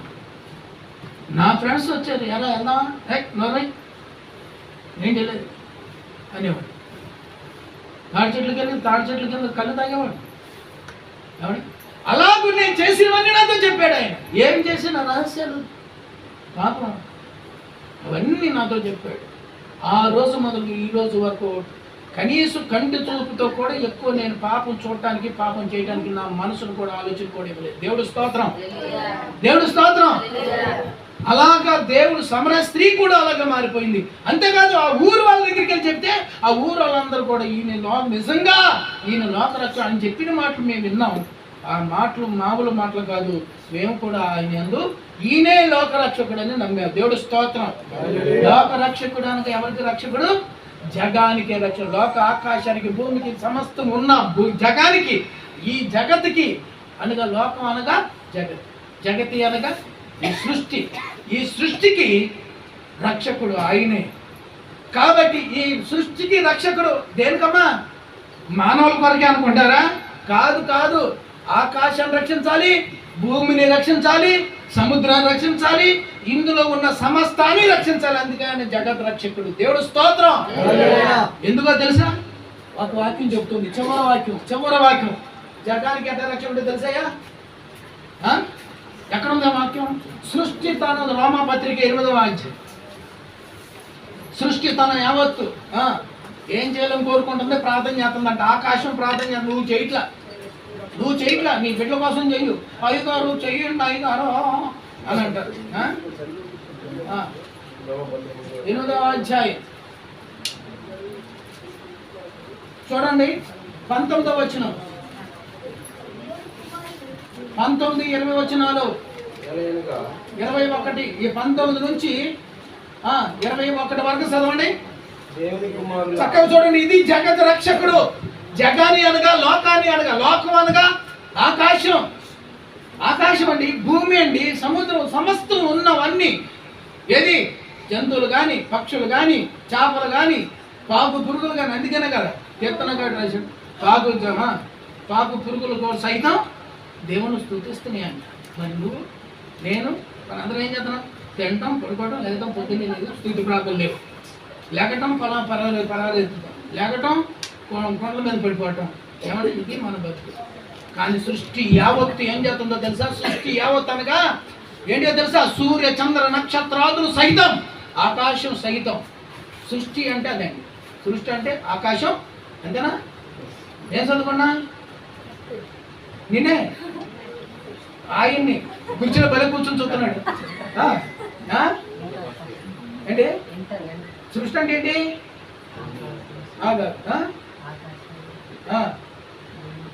నీళ్ళ సరే, దేవుడు స్తోత్రం. సృష్టి అంటే ఆకాశం, భూమి, సూర్య చంద్ర నక్షత్రాదులు ప్లస్ భూమి మీద ఉన్న సమస్తం ప్రాణులు. ప్రాణులు అంటే ఆఖరికి పాములు, జల్లులు, చీమలు అన్నీ ప్రాణులు. అలాగే జలచరములు. జలచరములు అంటే సముద్రంలో, గుహలలో, చెరువుల్లో ఉన్నటువంటి చేపలు. ఏమండి? అలాగే వృక్షాదులు అంటే చెట్లు, చిన్నవే కానీ పెద్దవే కానీ. ఈ సృష్టి అంటే ఇవన్నీ సృష్టి అంటే సృష్టించబడినటువంటివి. ఈ దేవుని చేత సృష్టించబడినవన్నీ కూడా ఏంటో తెలుసా? ఇది వరకే మూలుగుతూ ప్రసవేదన పడుతున్నాయి అంట. ప్రభువా, నీ భూమి మీద నీ ప్రజలు ఎంతమంది లేస్తారో, ఎంతమంది నీ ప్రజలు అయిపోతారో, ఈ ప్రజల్లో, ఈ నరుల్లో. వినండి, నేను మామూలుగా అంటలేదండి. ఈ ఆకాశం ఏడుస్తుందంట, భూమి ఏడుస్తుందంట. మీకు తెలుసా? ఎవడో అంటున్నాడు ఈ భూమికి నరులు భారం అయిపోయారంట. ఏం పెద్దయినా ఈ భూమి మీద అంటే నరులు అంటే భారం అయిపోయారంట. ఎవరో ఏదో అన్నారు, నువ్వేనా? ఏమన్నా? భరించలేకపోతుందంట. ఈ చెయ్యి నొప్పి వచ్చినప్పుడు ఈ చెయ్యి మార్చుకుంటుందంట. అతక పూ కప్పలు అతకంట. తెలుసా మీకు ఈ సంగతిలో? తెలుసా? వింటలేదా? కట్టుకథలు ఇవన్నీ, కట్టుకథలు వట్టిదే. ఈ చెయ్యి కాదు, ఈ చెయ్యి కాదు, పడికి కాదు. పడి మీద తప్పితే ఇంక దెబ్బ కనిగిపోద్ది కదా. అవండి పడికి ఉందంట కింద, ఈ భూమి కింద. ఆ పడికి మొత్తందంటే అయితే ఈ భూమి అంతా ఎత్తాము, ఇక అంతే దెబ్బ కరిగి దీన్ని నలిగి చచ్చుద్ది. మళ్ళీ అవును కాదు, అంత కలిపితాం దొంగేసి. భూమి కింద ఏమున్నాయో తెలుసా? నీళ్ళు ఉన్నాయి. పైన ఆకాశం అందు కానీ, కింద భూమి అందు కానీ, భూమి కింద నీళ్ళ యందు. భూమి కింద నీళ్ళు ఉన్నాయండి. మూడు లోకాలు అంటారు చూసారా? ఇవే మూడు లోకాలు అంటే. మూడులోకం అంటారు కదా, ముల్లోకాలు వెళ్ళే అమ్మ అని. అమ్మ వెళుద్దా ఇక్కడ? భూలోకాన్ని వెళ్ళలేకపోయిందమ్మ. ఎక్కడ వెళుద్దా? భూలోకంలో వెళుద్దా? లేకపోతే కింద వెళుద్దా? పైన వెళుద్దా? ఎక్కడ ఉండదండి అమ్మ. అమ్మని తీసుకొచ్చి పెట్టారు పక్కన. నానపోయాడు, సృష్టించినవాడు పోయాడు, పుట్టించినవాడు పోయాడు, పుట్టించేవాడు పోయాడు. ఇప్పటికి పుట్టించేది ఆయనే. ఇప్పటికి ఇవాళ రేపొద్దున గర్భవతులు ఉన్నారు, వాళ్ళకి గర్భం ఇచ్చింది ఆయనే, వాళ్ళ దగ్గర పుట్టించేది ఆయనే. గర్భం ఇచ్చిన నేను పుట్టింపక మానుదునా అన్నాడే. పుట్టింప మానపోతే ఏమైపోతారు? నువ్వు ఉండవు, పిల్ల ఉండవు. అర్థమైందా? ఎంత జ్ఞానం ఈ బైబిల్లో దేవుడు రాస్తే ఇదంట అబద్ధాలంట ఎన్నెన్నో అంటున్నారు దొంగ. చూసారా? దొంగలంతా అంటున్నారండి. అర్థం కాదా?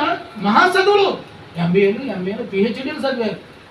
ఆఫ్టర్ ఆల్ మనం ఎంత చదువుంటాం? 10th, ఇంటర్మీడియట్, డిగ్రీలో చదువుంటాం. ఏమండి? ఇంకా చదివిన వాళ్ళు ఉన్నారు. బైబిల్ దేవుని జ్ఞానం, దేవుడు పట్టుకున్న వాళ్ళు ఉన్నారు, చదవాలి ఉన్నారు. ఇవాళ రోజున దీటిని ఎదుర్కొంటున్నారు. కానీ దేవుని ప్రియమైన దేవుని పిల్లలు, జగత్, ఈ సృష్టి, జగత్ రక్షకుడు అని ఆయనకి పేరు పెట్టేది ఈ లోకం. దేవుడి పిల్లలు కాదు. దేవుడి పిల్లలు ఏమన్నారో తెలుసా? లోకరక్షకుడు అన్నాడు. లోకం అంటే ఏంటో తెలుసా? ఆకాశం, భూమి, భూమి మీద ఉన్నట్టు సముద్రం, సమస్త భూమి మీద ఉన్నటువంటి సకల నివాసులు భూలోకం. సమస్తం దీనికి అంతటికి భూలోకం అని పేరు. ఏమండి? ఈ భూలోకం అని పేరు దీనికి. అలాగే ఈ భూలోకానికి భూలోకం అనకుండా లోకము అనొచ్చు. లోకం అని పేరు. అందుకని ఈ లోకానికి లోకరక్షకుడు అవసరం. అలాగే లోకంలో నివసించే, లోకం అంటే లోకం కాదండి, లోకంలో నివసించే నరులకి రక్షకుడు అనగా ఎలాగంటే పాపులను తన ప్రజలను వారి పాపులు రక్షించు గనుక ఆయన పాపులు అయిపోయారు కనుక అందరినీ పాపులందరినీ రక్షించడానికి ఆయన క్రీస్తు యేసు ఈ లోకానికి వచ్చేనగా పుట్టాను. అందుకని క్రీస్తు మీ కొరకు పుట్టి ఉన్నాడు, నేడే పుట్టి ఉన్నాడు. నేడంటే డేట్ కాదు, ఈ డేట్ కాదు. ఎవరి డేట్లు మనకి ఇప్పుడేదో మనకి యేసు ప్రభు పుట్టిన తర్వాత డేట్స్ అనేవి పెట్టి క్రీస్తు శకం అని చెప్పి ఇక 1967లో పుట్టాడు ఈ డేవిడ్ గాడు అని అనుకున్నాడు. ఏమండి, ఇక పలానోడు ఎప్పుడు పుట్టాడు? 1977 పుట్టాడు ఈ క్రీస్తు శకం. మనం చెప్పుకుంటాం. ఇప్పుడు తర్వాత మన పిల్లలు చెప్తారు, మీ తాత ఎప్పుడు పుట్టాడు? 90, 77 తుఫాన్లో పుట్టాడట అని ఇలా చెప్పుకుంటూ ఉంటాం. కానీ ఎందుకు వచ్చిందంటే యేసు ప్రభు పుట్టిన తర్వాత ఇదంతా వచ్చింది. లేకపోతే నీకేం తెలుసు, నాకేం తెలుసు అండి. అందుకని దేవునందు ప్రియమైన ఈ జగత్కి అనగా సృష్టి జగరక్షకుడు అంటే జగద్రక్షకుడు అంటే ఈ జగమంతటిని రక్షించేవాడు. అంటే ఆకాశాన్ని, భూమిని, సమస్తాన్ని, సూర్య చంద్ర నక్షత్రాదులు, పశువాదులు, వృక్షాదులు అన్నిటినీ రక్షించేవాడు. అందుకని ఏమన్నా మొదలు పెడుతుందంటే ఇప్పుడు చూడండి, భూమి, లోకం, ఆకాశం మొత్తం సృష్టి అంతా ఇది వరకే మూలుగుతూ ప్రసవేదన పడుతుందంటే ఏమని ప్రసవేదన తెలుసా? ఈ మాటతో నేను ముగిస్తున్నాను, దయచేసి వినండి. చదువయ్యా ఆ వాక్యం చదువు.